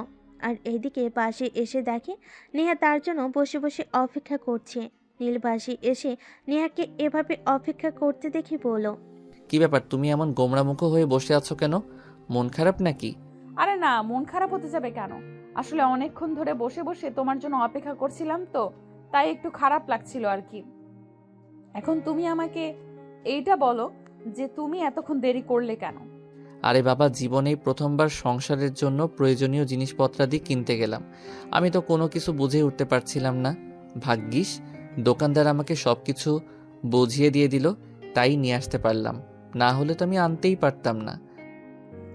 আচ্ছা ঠিক আছে, তাহলে তুমি বিশ্রাম নাও, আমি তোমার জন্য রান্না করে নিয়ে আসি, তারপর দুজনে একসঙ্গে বসে রাতের খাবার খেয়ে নেব। তোমাকে রান্না করতে হবে না, আমার মনে হয় তুমি রান্না করতে পারবেও না। তুমি আমার পাশে বসে থাকো, আমি নিজেই রান্নাটা করে নেব, যদিও ডিম ভাজি ছাড়া আর অন্য কিছুই করতে পারি না। আচ্ছা ঠিক আছে, চলো আমিও তোমায় একটু সহযোগিতা করি, তাহলে তাড়াতাড়ি হয়ে যাবে। এই বলে নীল আর নেহা দুজনেই মিলে রাতের রান্নাটা সেরে নিল। যদিও শুধু ভাত আর ডিম ভাজি করেছে, কারণ তারা দুজনে এইটা ছাড়া আর কিছুই পায় না। রান্না শেষ করে দুজনেই মিলে একসঙ্গে খেয়ে নিল। খাওয়া দাওয়া করতে করতে রাত প্রায় 11টার মতো বেজে গেল। ততক্ষণে নেহা বিছানা গুটিয়ে ঘুমানোর জন্য রেডি হচ্ছে। নীল হাঁড়ি পাতিল সব ধুয়ে রেখে বিছানায় আসলো ঘুমানোর জন্য। বিছানায় এসে বসা মাত্রই নেহা বলতে লাগলো, নীল, তোমাকে একটা কথা বলার ছিল। হ্যাঁ বলো, কি ব্যাপারে কথা বলতে চাও?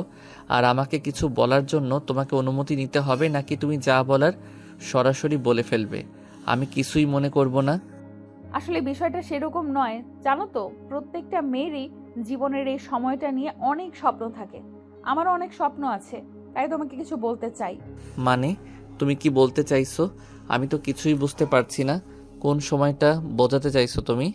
আরে বাবা, আমার তো মনে হচ্ছে তুমি এখনো সেই ছোট্ট পিচ্চি ছেলেটা রয়ে গেছো, কিছুই বোঝো না। আজ আমাদের বাসর রাত, সেটা কি তোমায় বলে দিতে হবে নাকি? নেহা, তোমার কি মাথা খারাপ হয়েছে? তুমি জানো তুমি কি বলছো? এইটুকু মেয়ে একটা, তুমি ওইসব করার মতো সময় এখনো তোমার হয়নি। আগে তুমি বড় হও, তারপর যা হওয়ার হবে। না, আমি মানবো না। জানো, প্রত্যেকটা মেয়ের মতো এই দিনটা নিয়ে আমারও কত হাজার স্বপ্ন। আমার জামাই আমাকে ভালোবাসবে, আদর করবে, আর আদর দিতে দিতে ঘুম পাড়িয়ে দেবে। হ্যাঁ, সেটা ঠিক আছে। তুমি আমার বুকে এসে সব, তারপর আমি তোমার মাথায় হাত বুলিয়ে দিতে দিতে ঘুম পাড়িয়ে দিচ্ছি। আমি কি তোমাকে সেই সব বলেছি নাকি? এইসব ছাড়াও বিয়ের পর জামাই বউ যেরকম করে ওইরকম করতে আমার খুব ইচ্ছা করে। প্লিজ একবার ওরকম আদর দাও না আমাকে, খুব ইচ্ছে করছে যে। চুপ, ফাজিল মার্কা মেয়ে। এসব কি বলো তুমি? তোমার কি মাথা খারাপ হয়ে গেছে? তুমি এখন অনেক ছোট, ওইসব কিছু তুমি সহ্য করতে পারবে না। খুব কষ্ট হবে তোমার। কিছুই হবে না আমার। প্লিজ নীল, তুমি আমার সঙ্গে এরকম করো না। প্রত্যেকটা মেয়ের মতো এই দিনটা নিয়ে আমারও সুন্দর একটা স্বপ্ন আছে। প্লিজ তুমি আমার স্বপ্নটাকে নষ্ট করে দিও না। নেহা, এখন কিন্তু একদম বেশি বাড়াবাড়ি হয়ে যাচ্ছে। এখন কিন্তু আমি তোমাকে মাইট দিব বলে দিলাম। চুপচাপ আমার বুকে এসে শুয়ে ঘুমিয়ে পড়ো। সামনে তোমার পরীক্ষা, ভালোভাবে পড়াশোনা করতে হবে, ভালো রেজাল্ট করতে হবে। তা না হলে কিন্তু আমি তোমায় একটুও ভালোবাসবো না, আর আদরও করব না। কথাটা শুনে নেহা মুখ ঘুরিয়ে অন্য পাশ ফিরে শুয়ে পড়ল। নীল তখন নেহাকে নিজের বুকের উপর নিয়ে এসে কপালে আলতো করে একটা ভালোবাসার পরশ এঁকে দিয়ে মাথায় হাত বুলিয়ে দিতে লাগলো। তখন নেহা নীলকে আবারও বলতে লাগলো, এই প্লিজ চলো না, আমরা ওই রকম করে একটু খেলি, যে রকম বিয়ে করা জামাই বউ খেলে। আমার খুব ইচ্ছে করছে, প্লিজ তুমি না করো না আমায়। নেহা, আমি তোমাকে চুপচাপ ঘুমিয়ে যেতে বলেছি, ফাইজলামো করতে বলিনি। তুমি চুপচাপ ঘুমিয়ে যাও, তা না হলে কিন্তু আমি খুব রেগে যাব, তোমায় বলে দিলাম। নেহা তখন আর কোনো কথা না বলে চুপচাপ ঘুমিয়ে পড়ল। পরের দিন সকালবেলা ঘুম থেকে উঠে নেহা দেখতে পেল নীল এখনো ঘুমোচ্ছে, তাই সে নিজের রান্না করতে চলে গেল। সকালের খাবার তৈরি করার জন্য নীল তখনও অঘোরে ঘুমোচ্ছিল। নেহা ভাত রান্না করে ভাতের মার ফেলতে গেলে পড়ে গেল, আর সে ব্যথায় চিৎকার করে উঠল। মা গো, বাবা গো, পুড়ে গেলাম, মরে গেলাম গো। নেহার চিৎকার শুনে নীল লাফতে বিছানা থেকে উঠল। সারা রুমে নেহাকে খুঁজতে থাকলো, কিন্তু কোথাও খুঁজে পেল না। তাই সে দৌড়ে রান্নাঘরে চলে গেল। সেখানে গিয়ে দেখতে পেল নেহার হাত পুড়ে গেছে, আর সে ব্যথায় চিৎকার করে কান্না করছে। নীল তখন নেহাকে তাড়াতাড়ি পানির কাছে নিয়ে গেল, আর হাতটাকে পানিতে চুপিয়ে রাখলো, আর নেহাকে বলতে লাগলো, তোমাকে এত পাকনামি করতে কে বলেছে? আমি ঘুম থেকে উঠে রান্না করে নিতাম। তোমাকে কি আমি বলেছিলাম একবারও রান্না করতে আসার জন্য? তুমি তো ঘুমাচ্ছিলে। কাল সারা দিন তোমার উপর অনেক ধকল গেছে, তাই ভাবছিলাম আমি রান্নাটা করে নেই, রান্না শেষ করে তারপর না হয় তোমাকে ঘুম থেকে ডেকে তুলবো। একবার দেখলে তো সবসময় পাকনামি করতে হয় না, আর সবসময় পাকনামি করলে এবার দেখলে তো সবসময় পাকনামি করতে হয় না, আর সবসময় পাকনামি করলে তার ফলও ভালো হয় না। এই যে তুমি নিজের হাতটা পুড়িয়ে ফেলেছো, এটা ভালো হতে কয়দিন লাগবে তুমি জানো? সরি, আর কখনো এমন করব না। এই যে কান ধরছি, তুমি আমাকে যা বলবে আমি তাই করব। কখনো তোমার কথার অবাধ্য হব না, আই প্রমিস। আচ্ছা ঠিক আছে, এখন চুপচাপ ঘরে গিয়ে বসে থাকো। আমি রান্না শেষ করে তারপর ডক্টরের কাছ থেকে তোমার জন্য ওষুধ নিয়ে আসবো। আচ্ছা ঠিক আছে, ওইখানে আমি ডিম ভাজির জন্য পেঁয়াজ কাঁচামরিচ কেটে রেখেছি। এই কথা বলে নেহার রুমে চলে গেল। এদিকে নীল রান্না শেষ করে রুমে এসে নেহাকে মুখে তুলে খাবার খাইয়ে দিল, আর নিজেও খেয়ে নিল। তারপর ফার্মেসি থেকে নেহার জন্য ওষুধ নিয়ে আসলো। নেহাকে ওষুধ খাই দিয়ে পোড়া জায়গায় অয়েলমেন্ট লাগিয়ে দিল। এরপর চলে গেল 4 থেকে 5 দিন। এখন নেহার হাত মোটামুটি ভালো হয়ে গেছে। সেদিন নীল নেহাকে বলল, নেহা, আমি ভাবছি তোমাকে এখানকার একটা স্কুলে ভর্তি করিয়ে দিব, আর আমি নিজেও ভর্তি হব। হ্যাঁ, সেটা একদম তুমি ঠিক কথাই বলেছ। যদি আমি নিজেও মনে মনে সেটাই চিন্তা করছিলাম, কারণ পড়াশোনাটা তো নষ্ট করলে চলবে না, আমাদের পড়াশোনাটাকে চালিয়ে যেতে হবে। তাছাড়া তুমি তো একটা পর্যায়ে প্রায় চলে এসেছো, এখন তো আর কোনোভাবেই পড়াশোনা বন্ধ করা উচিত নয়। হ্যাঁ, সেটাই চিন্তা করছিলাম। আর আমি বাড়িওয়ালা আঙ্কেলের সঙ্গে কথা বলেছি। উনি আমাকে বলেছেন আগামীকাল উনারে স্থানীয় হাই স্কুলে প্রিন্সিপালের সঙ্গে আমাকে দেখা করাতে নিয়ে যাবেন।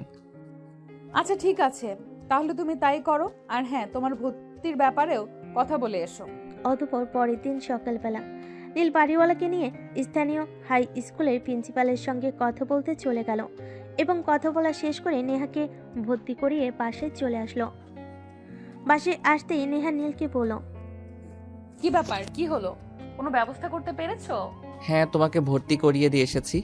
আগামীকাল সকালে আমি তোমাকে স্কুলে পৌঁছে যাব, আর তারপর আমি আমার ভর্তির জন্য ব্যবস্থা করব। এরপর নীল সকালবেলা নেহাকে স্কুলে পৌঁছে দিল আর তারপর সে নিজের ভর্তির জন্য খোঁজ করতে থাকলো। এভাবে চলে গেল আরো 2 দিন। নীল ভার্সিটিতে ভর্তি হয়েছে। সে প্রতিদিন সকালবেলা ঘুম থেকে উঠে রান্না করে তারপর দুজনে একসঙ্গে খাওয়া দাওয়া করে আর নেহাকে স্কুলে পৌঁছে দিয়ে সে ভার্সিটিতে যায়। তারপর আবার ভার্সিটি ছুটি হলে নেহাকে স্কুল থেকে নিয়ে তারপর সে বাসায় ফিরে আসে। এভাবে চলছিল তাদের দিনকাল। এদিকে নেহার নিয়ে আসা টাকাগুলো প্রায় শেষের পথে। তাই সেদিন নীল নেহাকে বলে, নেহা, তুমি যে টাকা পয়সা নিয়ে এসেছিলে সেগুলো তো প্রায় শেষের পথে। আমি বলছি কি, এখন আমি কিছু একটা কাজের ব্যবস্থা করি, তা না হলে তো চলবে না। হ্যাঁ, সেটা তুমি একদম ঠিক কথাই বলেছো, কিন্তু এই মুহূর্তে তুমি কি কাজ করবে? তুমি তো কোনো কাজ করতেই পারো না, বাসায় তো কোনো কাজই করতে না, তাহলে কি করবে তুমি? হ্যাঁ, সেটা ঠিক আছে, কিন্তু তাই বলে এভাবে হাত পা গুটিয়ে বসে থাকলে চলবে নাকি? আমরা দুজনে এখন স্বামী স্ত্রী। আমার কর্তব্য তোমার দায়িত্ব নেওয়া। এতদিন ধরে তোমার পয়সায় বসে বসে খাচ্ছি, সেইটাই তো অনেক। এবার তো আমার কর্তব্য আমাকে বুঝে নিতেই হবে। কিন্তু কি করবে তুমি? আসলে আমি গতকাল বাড়িওয়ালা আঙ্কেলের সঙ্গে এই ব্যাপারে কথা বলেছিলাম। উনি আমাকে বলেছেন ওনার পরিচিত একজন আছে যে কিনা অটো রিক্সা ভাড়া দেয়। বাড়িওয়ালা আঙ্কেল আমাকে বলেছেন ওনার সঙ্গে কথা বলে আমাকে একটা রিক্সা চালানোর ব্যবস্থা করে দেবেন। নীলের এই কথা শোনা মাত্রই নেহার চোখ বেয়ে জল পড়তে থাকলো। নেহা কান্না করছে এটা দেখে নীল বলল, আরে নেহা, কি ব্যাপার, কি হয়েছে তোমার? তুমি এভাবে কান্না করছো কেন? তোমাকে এভাবে কান্না করতে দেখলে আমার অনেক কষ্ট লাগে, সেটা কি তুমি জানো না? হ্যাঁ, কিন্তু আসলে আমার খুব কষ্ট লাগছে এইটা চিন্তা করে যে আমার জন্য তোমাকে অনেকটা সমস্যায় পড়ে যেতে হলো।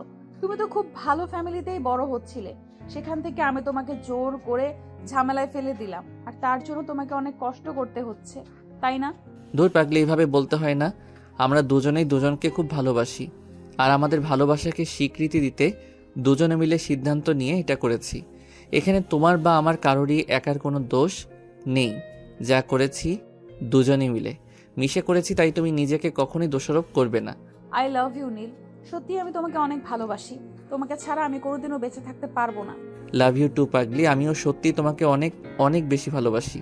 তুমি ছাড়া আমার জীবনটা হয়তো অসম্পূর্ণই থেকে যেত।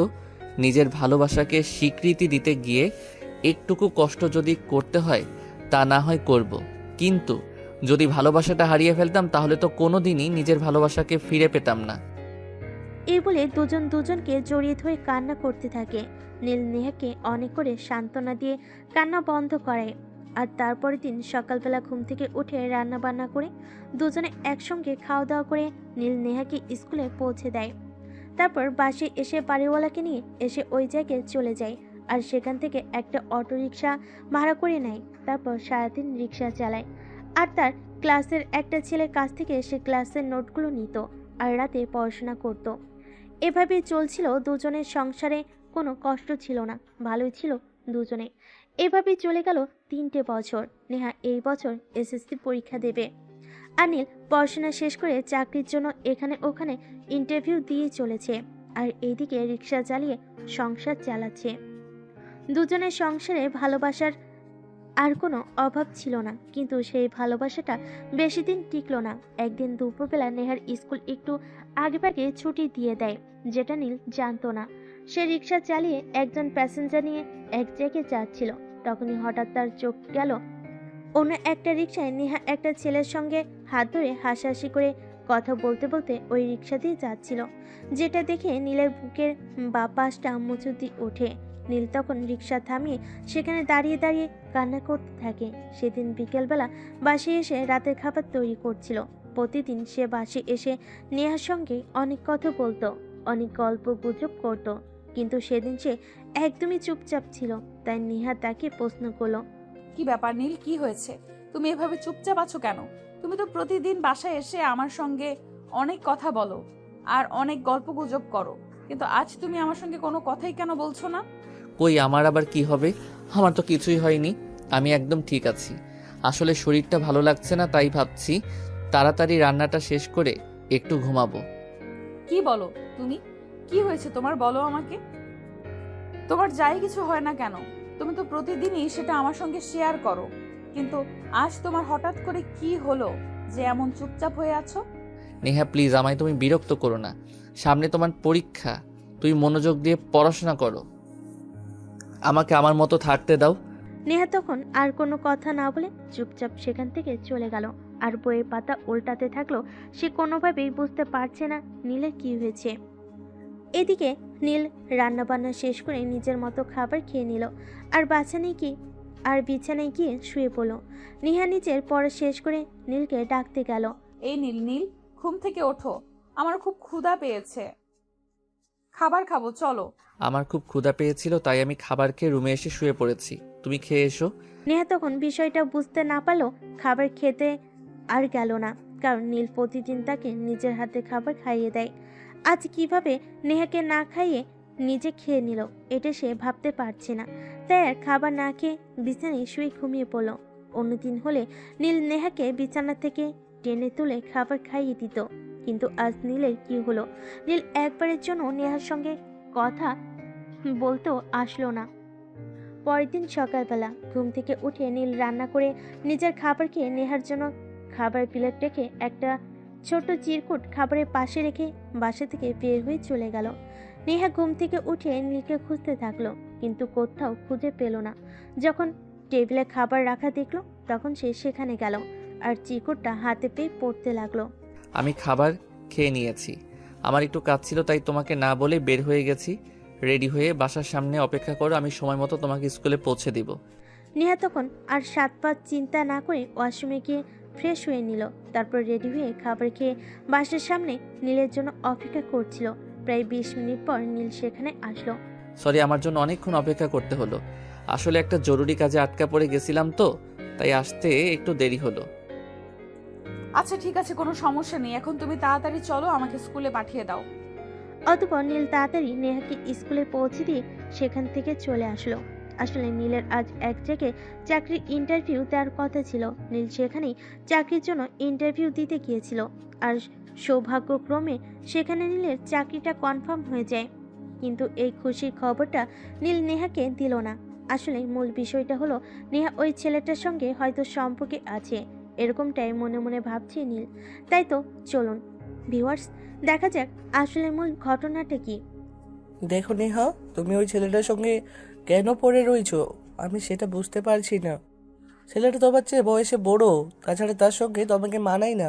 দেখো, তুমি আমার বন্ধু, আর বন্ধুর জায়গাতেই থাকো, তুমি আমার পার্সোনাল ব্যাপারে কথা বলতে এসো না। এই যে আমি ভালোবাসি আর ভালোবেসে ওকে বিয়ে করেছি, তাছাড়া আমি তখন খুব বড় একটা সমস্যায় ছিলাম, তাই তাকে বিয়ে করা ছাড়া আমার হাতে আর কোনো উপায় ছিল না। হ্যাঁ, আমি এটা মেনেছি যে তুমি তখন একটা সমস্যা পড়ে তাকে বিয়ে করেছো, কিন্তু তার মানে এই নয় যে তোমাকে এই ঝামেলাটা সারা জীবন বই বেড়াতে হবে। তবে এই ছেলেটাকে ডিভোর্স দিয়ে দাও, আমি তোমাকে ভালোবাসি, আমি আমার পরিবারকে জানিয়ে তোমাকে বিয়ে করব। কি আছে ওই ছেলেটার? সামান্য একটা ছোট বাসা ভাড়া নিয়ে তোমাকে নিয়ে থাকে। সে তো তোমাকে তেমন কোনো কিছুই দিতে পারে না, তোমার সব শখ আহ্লাদ পূরণ করতে পারে না। উল্টো তোমার কাছ থেকে যতটুকু শুনেছি, সে তোমার টাকা পয়সা, অর্থ সম্পদ সবকিছু শেষ করে দিয়েছে। প্লিজ হৃদয়, তুমি ওর ব্যাপারে কোনো কথা বলো না। আমি ওকে ভালোবাসি, বিয়ে করেছি, ওর সঙ্গে প্রতারণা করাটা একদমই ঠিক হবে না। তাই আমি তোমাকে শেষবারের মতো রিকোয়েস্ট করে বলছি, তুমি ওর ব্যাপারে কোনো কথা বলবে না।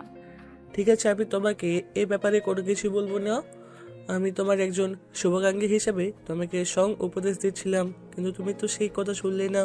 তাহলে আমি আর তোমাকে কি বলবো, তুমি নিজেই সেটা বলো। তোমার আমাকে কিচ্ছু বলতে হবে না। তুমি আমার বন্ধু আছো, বন্ধুর জায়গাতেই থাকো। আমি যখন একা থাকি তখন নীল আমাকে সময় দিতে পারে না, ওই সময়টা আমি তোমার সাথে কাটাই। কিন্তু তার মানে এই নয় যে আমি তোমাকে পার্সোনালি চাই। তুমি আমার বন্ধু এবং খুবই ভালো একজন বন্ধু। আমি তোমার সঙ্গে বন্ধুত্বের সম্পর্কটাতে খারাপ করতে চাই না। হৃদয় তখন নেহাকে আর কোনো কথা না বলে চুপচাপ সেখান থেকে চলে গেল, কারণ সে খুব ভালোভাবেই বুঝতে পারল নেহা নীলকে সত্যি ভালোবাসে। যদিও সে নেহাকে কোনোদিনই ভালোবাসার নজরে দেখেনি, সে নেহার খুবই ভালো বন্ধু হয়ে থাকতে চেয়েছে সবসময়। তবুও কেন জানি তার মাঝে মধ্যেই মনে হতো হয়তো তাদের সম্পর্কের মধ্যে কোনো একটি হলো টানা পোড়ো না, যে তাই সে একটু পর করে দেখে নিল। এরপর চলে গেল আরও কয়েকদিন। নীল তার চাকরিতে জয়েন করেছে, কিন্তু সেটা নেহাকে না জানে। তার 8 ঘন্টা ডিউটি ছিল, সে টাইম মেনটেন করে এসব কিছু করে নিত। নেহাকে সে কোনোভাবেই জানতে দিত না সে চাকরিটা পেয়েছে। এদিকে সেদিন হৃদয় নেহাকে বলে, নেহা চলো না, আজ রেস্টুরেন্টে খেতে যাই। আমার না পিৎজা খেতে খুব ইচ্ছা করছে। কিন্তু নীল তো আমাকে নিতে আসবে, সে যদি এখানে আমাকে না পায় তাহলে তো রাগারাগি করতে পারে আর চিন্তাও করবে অনেক। সমস্যা নেই, আমরা না হয় সময় হওয়ার আগে চলে আসবো। চলো যাওয়া যাক, তোর হাজবেন্ড কিছু জানতে পারবে না। হৃদয়ের কথায় রাজি হয়ে নেহা তখন তার সঙ্গে রেস্টুরেন্টে চলে গেল পিৎজা খাওয়ার জন্য। এদিকে সেই একই রেস্টুরেন্টে তখন নীল একজনের সঙ্গে দেখা করতে আসে, তার অফিস রিলেটেড। কিন্তু নেহা সেটা খেয়াল করেনি। নেহা তখন হেসে হেসে ওর সঙ্গে গল্প করছিল আর পিৎজা খাচ্ছিল। নেহাকে এভাবে হৃদয়ের সঙ্গে হেসে হেসে কথা বলতে দেখে নীল একদম কনফার্ম হয়ে নিল যে নেহার সঙ্গে হৃদয়ের একটা সম্পর্ক আছে। তাই সে তার অফিসের কাজটা শেষ করে চুপচাপ সেখান থেকে বের হয়ে চলে আসলো আর মনে মনে চিন্তা করতে থাকলো নেহা হয়তো এখন আর তাকে ভালোবাসে না, তাই তার উচিত নিজের থেকে নেহার সঙ্গে সম্পর্ক শেষ করে সেখান থেকে চলে যাওয়া। তাই সে পরের দিন সকালবেলা যখন অফিসে গেল তখন অফিসের বসের সঙ্গে কথা বলতে লাগলো। বস, আমাদের কোম্পানিতে তো অফিস স্টাফদের কোয়ার্টারে থাকতে দেওয়া হয়, তাই আমিও ভাবছি অফিস কোয়ার্টারেই থাকবো। এই ব্যাপার, আচ্ছা ঠিক আছে, কোনো সমস্যা নেই। তুমি কবে থেকে থাকতে চাও সেটা আমায় জানিয়ে দিও, আমি সব কিছু ব্যবস্থা করে দিব। আমি তো তোমাকে এই ব্যাপারে আগে বলেছিলাম, কিন্তু তখন তো তুমি আমাকে কিছু বলোনি। স্যার, আসলে এই ব্যাপারে আমি আগে একটু কনফিউজ ছিলাম। আসলে আমি ব্যক্তিগত একটু সমস্যায় ছিলাম, এখন আমি তাই আপনার সঙ্গে এই ব্যাপারে কথা বলতে এলাম। আচ্ছা ঠিক আছে, তুমি বুঝতে পেরেছি, কোনো সমস্যা নেই। তোমার দিদি খুব বেশি তাড়াহুড়াই থাকে, তাহলে তুমি কালকেই চলে আসতে পারো, আমি গার্ডকে বলে সব কিছু ব্যবস্থা করে রাখবো। ওকে বস, ঠিক আছে, কোনো সমস্যা নেই, আমি আগামীকালকেই চলে আসব। আপনাকে অসংখ্য ধন্যবাদ, আমি তাহলে আসি। এই কথা বলে নীল অফিসের বসের কেবিন থেকে বের হয়ে আসলো আর মনে মনে চিন্তা করতে থাকলো। নেহা এই কাজটা একদমই ঠিক করেনি। সে আমাকে এখন আর ভালোবাসে না, সেটা সে আমাকে সরাসরি বলে দিলেই পারতো, তাহলে হয়তো আমার কষ্টটা কম হতো। কিন্তু সে এখন যেটা করছে সেটা খুবই খারাপ একটা কাজ। আমি নিজের থেকেই নেহাকে ডিভোর্স দিয়ে দেবো, আর এই ব্যাপারে আজকেই অ্যাডভোকেটের সঙ্গে কথা বলবো এবং যত দ্রুত সম্ভব সব কিছুর ব্যবস্থা করে ফেলবো। সেদিন বিকেলবেলা নীল বাসি এসে চুপচাপ বারান্দায় বসে আছে। এটা দেখে নেহা তাকে আর কিছুই বলো না, নিজের রান্নাঘরে চলে গেল আর রান্না শেষ করে নিল। তখন মোটামুটি রান্না শিখেছে ইউটিউব থেকে, তাই মাঝে মধ্যেই নীলকেই তার পছন্দের খাবারগুলো বানিয়ে খাওয়ায়। রান্না শেষ করে নেহা নিজেই টেবিলে খাবারগুলো সাজিয়ে রাখলো আর নীলের পাশে গিয়ে বসলো। নীল, কি হয়েছে তোমার? তুমি প্লিজ একটু বলবে আমাকে? আমি কিন্তু তোমার এসব অবহেলার মেনে নিতে পারছি না, আমার খুব কষ্ট হচ্ছে। প্লিজ তুমি আমাকে বলো তোমার কি হয়েছে, তা না হলে কিন্তু আমি উল্টো কিছু একটা করে ফেলবো, বলে দিলাম তোমায়। কই, একদম না, আমার কিছুই হয়নি। আসলে আমি এটাই চিন্তা করছি যে আমি তোমাকে নিয়ে এসে খুব একটা ঝামেলায় ফেলে দিলাম, কারণ তুমি তো আবার একমাত্র আদরের রাজকন্যা ছিলে, কিন্তু এখানে এসে তুমি তো কোনো কিছুই পারতেছো না, উল্টো তোমাকে সব কিছুরই অভাবের মধ্যে সময় কাটাতে হচ্ছে। আমি বুঝতে পারছি না তোমার কি হয়েছে, তুমি কেন আমার সঙ্গে এরকম করছো? প্লিজ কিছু একটা আমাকে বলো, আমি আর এগুলো মেনে নিতে পারছি না। বললাম তো আমার কিছুই হয়নি, তুমি প্লিজ এখান থেকে যাও আর আমাকে একটু একা থাকতে দাও, আমার ভালো লাগছে না। আচ্ছা ঠিক আছে, কোনো সমস্যা নেই, আমি তোমাকে কোনো বিরক্ত করব না, কিন্তু প্লিজ এখন খাবার টেবিলে চলো। আমি তোমার জন্য নিজের হাতে খাবার বানিয়েছি, দুজন একসঙ্গে বসে খাবার খাবো, প্লিজ চলো। নীল তখন আর কোনো কথা না বলে চুপচাপ নেহার সঙ্গে চলে গেল। তার মনে মনে মনে ভাবতে থাকলো, আজকেই তো শেষ, আর তো কোনোদিন পাবে না আমায়। তারপর দুজনে মিলে রাতের খাবারটা খেয়ে নিল, আর নেহা সব কিছু গুছিয়ে রেখে বিছানায় এসে শুয়ে পড়ল। অপরদিকে নীল অনেকক্ষণ আগেই বিছানায় এসে শুয়ে পড়েছে, যদিও ঘুমায়নি, তবে ঘুমের ভান করে শুয়ে আছে। তাই নেহা আর তাকে কিছুই বলল না, চুপচাপ শুয়ে ঘুমিয়ে পড়ল।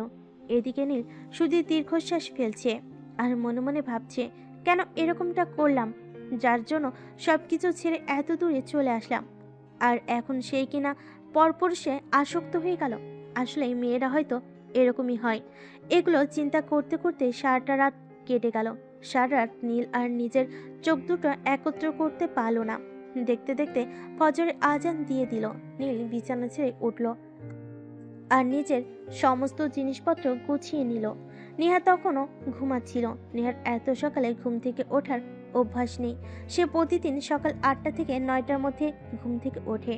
তাই নীল এসব কিছু করছিল সে ঘুণাক্ষেরও টের পেল না। নিজের সমস্ত জিনিসপত্র গুছিয়ে নিয়ে নীল একটা ছোট্ট চিরকুট লিখে সেটা নাস্তার টেবিলের উপর রেখে সেখান থেকে বের হয়ে সোজা অফিসের উদ্দেশ্যে রওনা দিল। অপরদিকে নেহা ঘুম থেকে উঠল 8টার দিকে, আর ঘুম থেকে উঠে এসে নীলকে খুঁজতে লাগলো, কিন্তু পুরো বাসা খুঁজেও কোথাও নীলকে খুঁজে পেল না। তখন সে হয়রান হয়ে চেয়ার এসে বসলো, আর তখনই তার চোখ পড়ল টেবিলের উপর রাখা সেই ছোট্ট চিরকুটটায়। নেহা সেটা খুলে পড়তে লাগলো। আমাকে ক্ষমা করে দাও প্রিয়সী, আমি তোমাকে ভালো রাখতে পারিনি, সেই জন্য। তুমি তো ভালো থাকবে বলে আমার হাত ধরে বাড়ি ছেড়েছিলে, কিন্তু আমি কি আদৌ তোমায় ভালো রাখতে পেরেছি? তোমার জন্য আমিও আমার বাবা মা আত্মীয় স্বজনের কথা একবারও চিন্তা করিনি, কিন্তু সেই তুমি কিনা পরপুরুষের মত্ত হলে। ঠিক আছে, কোনো সমস্যা নেই, তুমি ভালো থেকো সেই মানুষটাকে নিয়ে, যেই মানুষটার জন্য তুমি আমায় অবহেলা করলে। কিন্তু বিশ্বাস করো প্রেয়সী, আমি তোমাকে কোনোদিনই ভুলতে পারবো না, আর কোনোদিন অভিশাপ দেব না, কারণ তুমি আমার প্রথম আর শেষ ভালোবাসা। তোমাকে ভালোবেসেছিলাম বলেই সব কিছু ছেড়ে এত দূর চলে এসেছিলাম। ভেবেছিলাম তুমি আমায় ভালোবাসবে আর আমার ভালোবাসায় ভালো থাকবে, কিন্তু সেটার হলো কই? সেটা তো আমি নিজের চোখে দেখতে পেলাম সেদিন রেস্টুরেন্টে, তুমি যখন তোমার বয়ফ্রেন্ডের সঙ্গে হেসে হেসে কথা বলছিলে আর খাবার খাচ্ছিলে। মাফ করে দিও আমাকে, নিজের অজান্তে যতগুলো কষ্ট দিয়েছি তোমাকে। যাই হোক, সবশেষে এটাই বলবো, তুমি ভালো থেকো। অনেক অনেক শুভকামনা রইল তোমার জন্য। চিরকুট পরে নেহা চিৎকার করে কাঁদছে। নীল কিভাবে তাকে এতটা ভুল বুঝতে পারলো? নীল তো কখনোই এমন ছিল না। নীল তো সর্বদা নেহাকে বুঝতো, আর বুঝতো ভালোবাসতো বলেই তো নেহা দুবার চিন্তা না করে নীলের হাত ধরে বাড়ি থেকে বের হয়ে পড়েছিল। কিন্তু সেই দিন নীল নেহাকে ভুল বুঝে মিথ্যা অপবাদ দিয়ে নেহাকে ফেলে রেখে চলে গেছে। কিন্তু নীল কোথায় গেছে এমনটাই চিন্তা করছে চেয়ারে বসে বসে।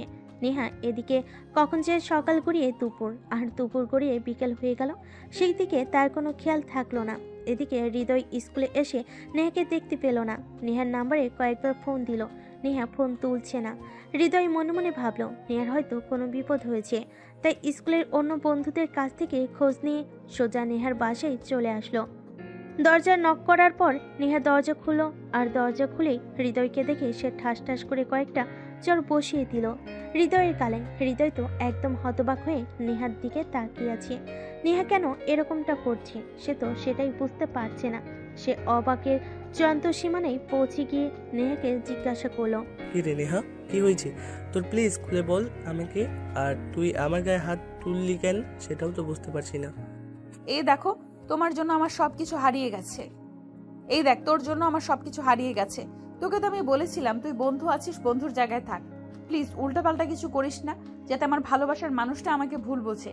কিন্তু তুই সেটাই করেছিস, আর তোর জন্যই নীল আমাকে ছেড়ে গেছে। নেহার হাত থেকে চিরকুটটা নিয়ে পড়তে থাকলো হৃদয়। পরে শেষ করে সে নিজের মাথায় হাত দিয়ে বসে পড়ল। সে কোনোভাবেই বুঝতে পারছে না নীল শিক্ষিত আর জ্ঞানী একটা ছেলে হয়ে কিভাবে এতটা অবুঝ কাজ করতে পারলো। কিন্তু এখন নীল কোথায় আছে আর কিভাবে এবার তাকে খুঁজে পাবে? সেটাই দুজনে ভেবে পাচ্ছি না, কারণ এত বড় ঢাকা শহরে এখানে কোনো মানুষকে খোঁজা এতটাও সহজ কাজ নয়। তারপরও হৃদয় নেহাকে সান্ত্বনা দেওয়ার জন্য বলল, প্লিজ নেহা, তুই কোনো চিন্তা করিস না, আল্লাহর উপর একটু ভরসা রাখ। আমি জানি নীল ভাইয়া তোকে সত্যি অনেক বেশি ভালোবাসে। হয়তো সেদিন আমরা যখন রেস্টুরেন্টে গিয়েছিলাম সেদিন তিনি আড়াল থেকে আমাদের দেখেছিল, তাই হয়তো ভুল বুঝেছেন। কিন্তু আল্লাহর উপর ভরসা রাখ, আল্লাহ সত্যবাদীদের সবসময় পুরস্কৃত করে থাকেন। তোদের ভালোবাসা সত্য, তোদের ভালোবাসা কখনো হারিয়ে যাওয়ার নয়। তাই তুই আল্লাহর উপর ভরসা রাখ, নিশ্চয়ই নীল ভাইয়া তোর জীবনে আবারও ফিরে আসবে। কি করে ফিরে আসবে সেটা তুই আমাকে বল। আমরা কি আর তার কোনো ঠিকানা জানি নাকি অন্য কিছু? বাড়িতে সে ফিরে যাবে না সেটা আমি 100% শিওর, কিন্তু সে কোথায় গেল?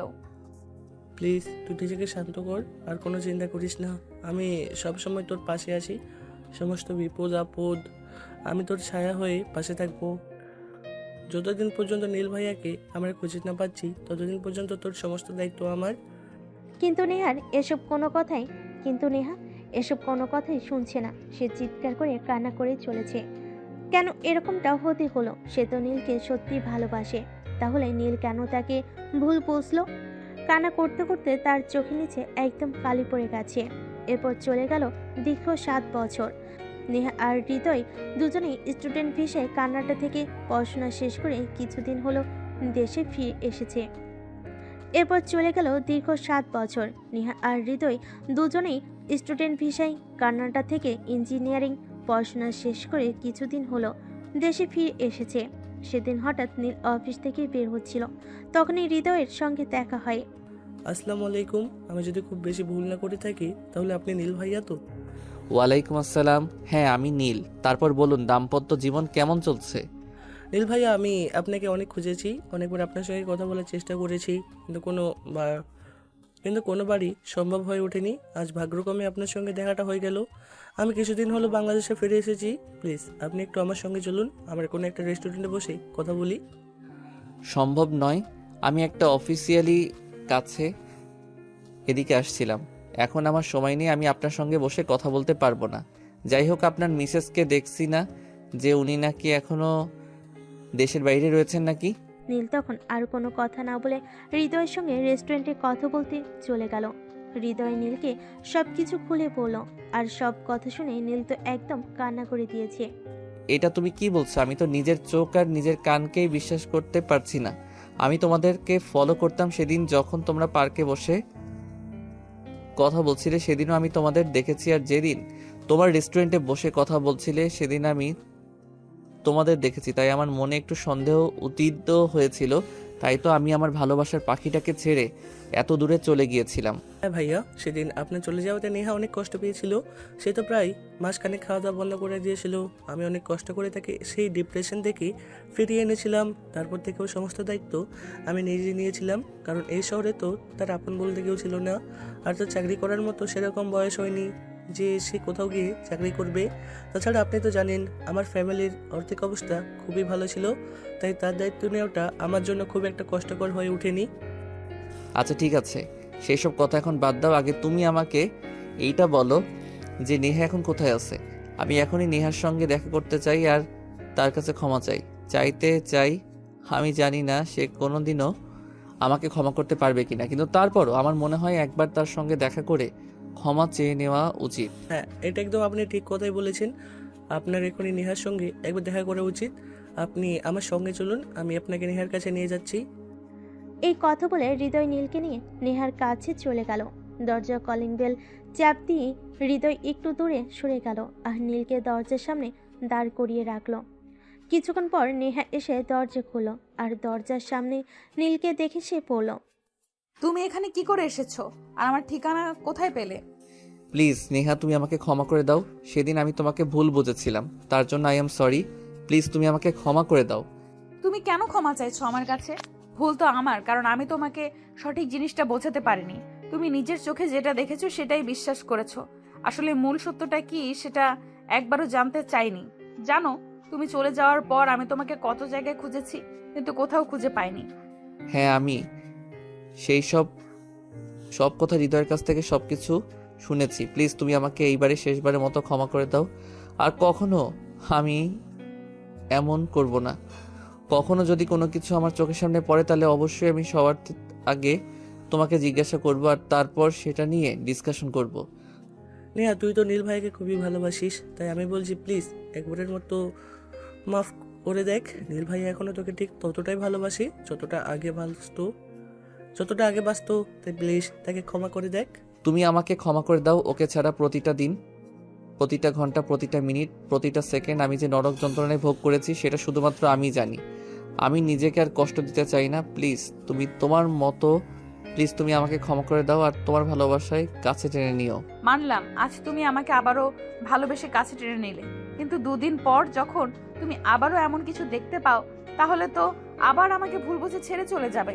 তখন তো আমি আর কোনোভাবেই নিজেকে সামলাতে পারবো না। তখন কি হবে আমার, সেটা একবার চিন্তা করে দেখেছো?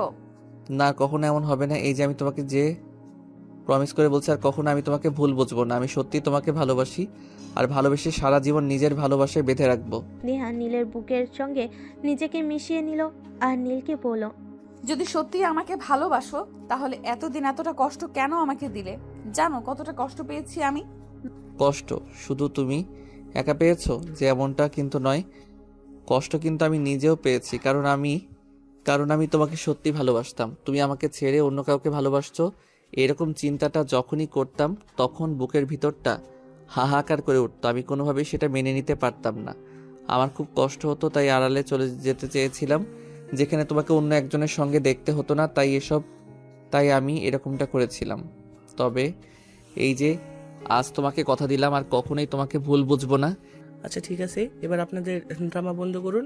আর নেই ভাইয়া, আপনি আজ এখনই থেকে যান। আগামীকাল নেহাকে নিয়ে আপনার বাসায় উঠবেন। আমি আর কতদিন আপনার বইয়ের দায়িত্ব নিয়ে রাখবো? আপনার বউকে এবার আপনি নিজের হেফাজতে নিয়ে যান। নেহা চাইলে নেহাকে আজকেই আমি আমার বাসায় নিয়ে যেতে পারি। না, সেটার কোনো প্রয়োজন হবে না। আজ তুমি এখানেই থেকে যাও, আর আগামী কালকেই আমরা সব কিছু গুছিয়ে নিয়ে একেবারে চলে যাব। অতঃপর তারা 3 জন মিলে রাতে খাওয়া দাওয়া করে ড্রয়িং রুমে বসে বেশ কিছুক্ষণ গল্পগুজব হলো আর তারপর ঘুমিয়ে পড়লো। পরের দিন বিকেলবেলা নেহা সব কিছু গুছিয়ে নীল আর তারপর হৃদয়ের কাছ থেকে বিদায় নিয়ে নীলকে নিয়ে নীলের বাসার উদ্দেশ্যে রওনা দিল। প্রায় 20 মিনিটের মতো সময় লাগলো নীলের বাসে এসে পৌঁছাতে। নীল বাসে প্রবেশ করে নেহাকে সবকিছু ঘুরে ঘুরে দেখাতে লাগলো আর প্রশ্ন করলো, বাসাটা কেমন হয়েছে বলো? আমি সব সময় সবকিছুতে তোমার ধোয়া রাখতে চেয়েছি, তাই তোমার পছন্দের সব জিনিস দিয়ে এই বাসাটা সাজিয়েছি। কারণ আমি তো তোমায় ভালোবাসি। তুমি না থাকলেও তোমার ভালোবাসাগুলো নিয়ে বেঁচে থাকতাম। হয়েছে, এখন আর পাম দেওয়ার কোনো প্রয়োজন নেই। যদি সত্যি আমাকে ভালোবাসতে তাহলে এতদিন আমাকে এতটা কষ্ট দিতে পারতে না। সরি মাই ডিয়ার, আমি তো বললাম আমার ভুল হয়ে গেছে, আর কখনো এমন করব না। আমাকে এইবারে শেষবারের মতো ক্ষমা করে দাও, আর কখনো তোমায় ভুল বুঝবো না। এই যে কান ধরে বলছি। আচ্ছা বাবা, ঠিক আছে, কোনো সমস্যা নেই। এবার আমাকে বেডরুমে নিয়ে চলো। শরীরটা একটু খারাপ লাগছে, আমি বিশ্রাম নেব। তারপর আজ আমি নিজের হাতে তোমার জন্য তোমার পছন্দের সমস্ত খাবার রান্না করব। তুমি বাজার সদাই যা লাগবে সব নিয়ে এসো। ঠিক আছে মহারানী, কোনো সমস্যা নেই। আপনি অপেক্ষা করুন, আমি সব কিছু রেডি করে আপনার চোখের সামনে হাজির করছি। এই কথা বলে নীল বাসা থেকে বের হয়ে চলে গেল। অপরদিকে নেহা প্রায় আধা ঘন্টা পর বিছানা ছেড়ে উঠল। নেহা তারপর ওয়াশরুমে চলে গেল। ওয়াশরুম থেকে হাত মুখ ধুয়ে এসে তারপর সে নিজের হাতে নীলের পছন্দের সমস্ত খাবার রান্না করলো। রাত আনুমানিক 10টা হবে। তখন নেহা খাবার টেবিল গুছিয়ে রেখে নীলকে খাবার খেতে ডাকে। এই তাড়াতাড়ি খাবার টেবিলে চলে আসো, আজ তোমার পছন্দের সব খাবার নিজের হাতে রান্না করেছি। ঠিক আছে মহারানী, আমি এক্ষুনি আসছি। আপনার পাশের জায়গায় বসুন। আজ আমি আপনাকে নিজের হাতে খাবার খাইয়ে দিব। এই কথা বলে নীল নেহাকে নিজের হাতে খাবার খাইয়ে দিতে লাগলো আর নিজেও খেতে লাগলো। খাওয়া দাওয়া শেষ হলে নেহা সবকিছু গুছিয়ে রেখে তারপর বেডরুমে চলে গেল। নীল ততক্ষণে বেলকনিতে বসেছিল আর মনে মনে তার বাড়ির কথা খুব মনে পড়ছিল। নেহা বিছানা গুছিয়ে রেখে বেলকনিতে গেল। নীলকে এভাবে আনমনা হয়ে বসে থাকতে দেখেই বলল, কি ব্যাপার, কি হয়েছে তোমার? তুমি এইভাবে আনমনে বসে আছো কেন? আসলে বাড়ির কথা খুব মনে পড়ছে। এই যে কতদিন হলো বাড়ি থেকে চলে এসেছি, তারপরও বাবা মায়ের সঙ্গে যোগাযোগ পর্যন্ত করলাম না। তারা আমার চলে আসাতে নিশ্চয়ই অনেক কষ্ট পেয়েছে। কিন্তু আমি কেমন পাষণ্ড ছেলে, এত বছর চলে গেল তারপরও একবার নিজের বাবা মায়ের সঙ্গে দেখা করলাম না। তুমি তোমার অফিস থেকে কিছুদিনের জন্য ছুটি নাও, আমিও আমার অফিস থেকে কিছুদিনের জন্য ছুটি নিব। তারপর চলো আগামী সপ্তাহেই আমরা গ্রামে ফিরে যাই, সেখান থেকে কিছুদিনের জন্য ঘুরে ফিরে আসি। তাহলে তোমারও ভালো লাগবে আর আমারও ভালো। ঠিক আছে, তাই চলো। তবে এখন বিছানায় চলা, খুব ঘুম পেয়েছে, ঘুমাতে হবে।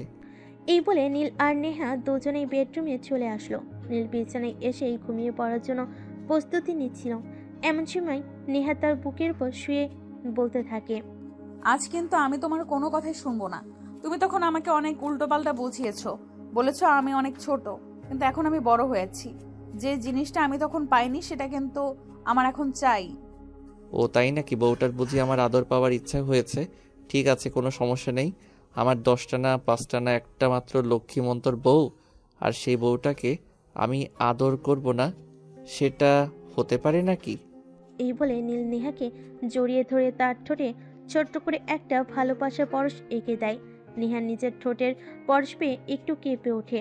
নীল তখন নেহাকে আরো শক্ত করে জড়িয়ে ধরে আর আর নিজের ভালোবাসার উষ্ণতায় উষ্ণিত করতে থাকে। এভাবে শুরু হয় তাদের একটা দুষ্টু মিষ্টি ভালোবাসার গল্প। তো ভিউয়ার্স, গল্পটি আপনাদের কাছে কেমন লেগেছে কমেন্টে জানাতে ভুলবেন না। কিন্তু আপনাদের ছোট্ট একটা কমেন্ট আমাদের অনুপ্রাণিত করে নতুন করে কিছু শুরু করতে, আপনাদের আরো ভালো কিছু গল্প উপহার দিতে। দেখা হবে অন্য কোনো গল্পে। সেই পর্যন্ত সবাই ভালো থাকবেন, সুস্থ থাকবেন।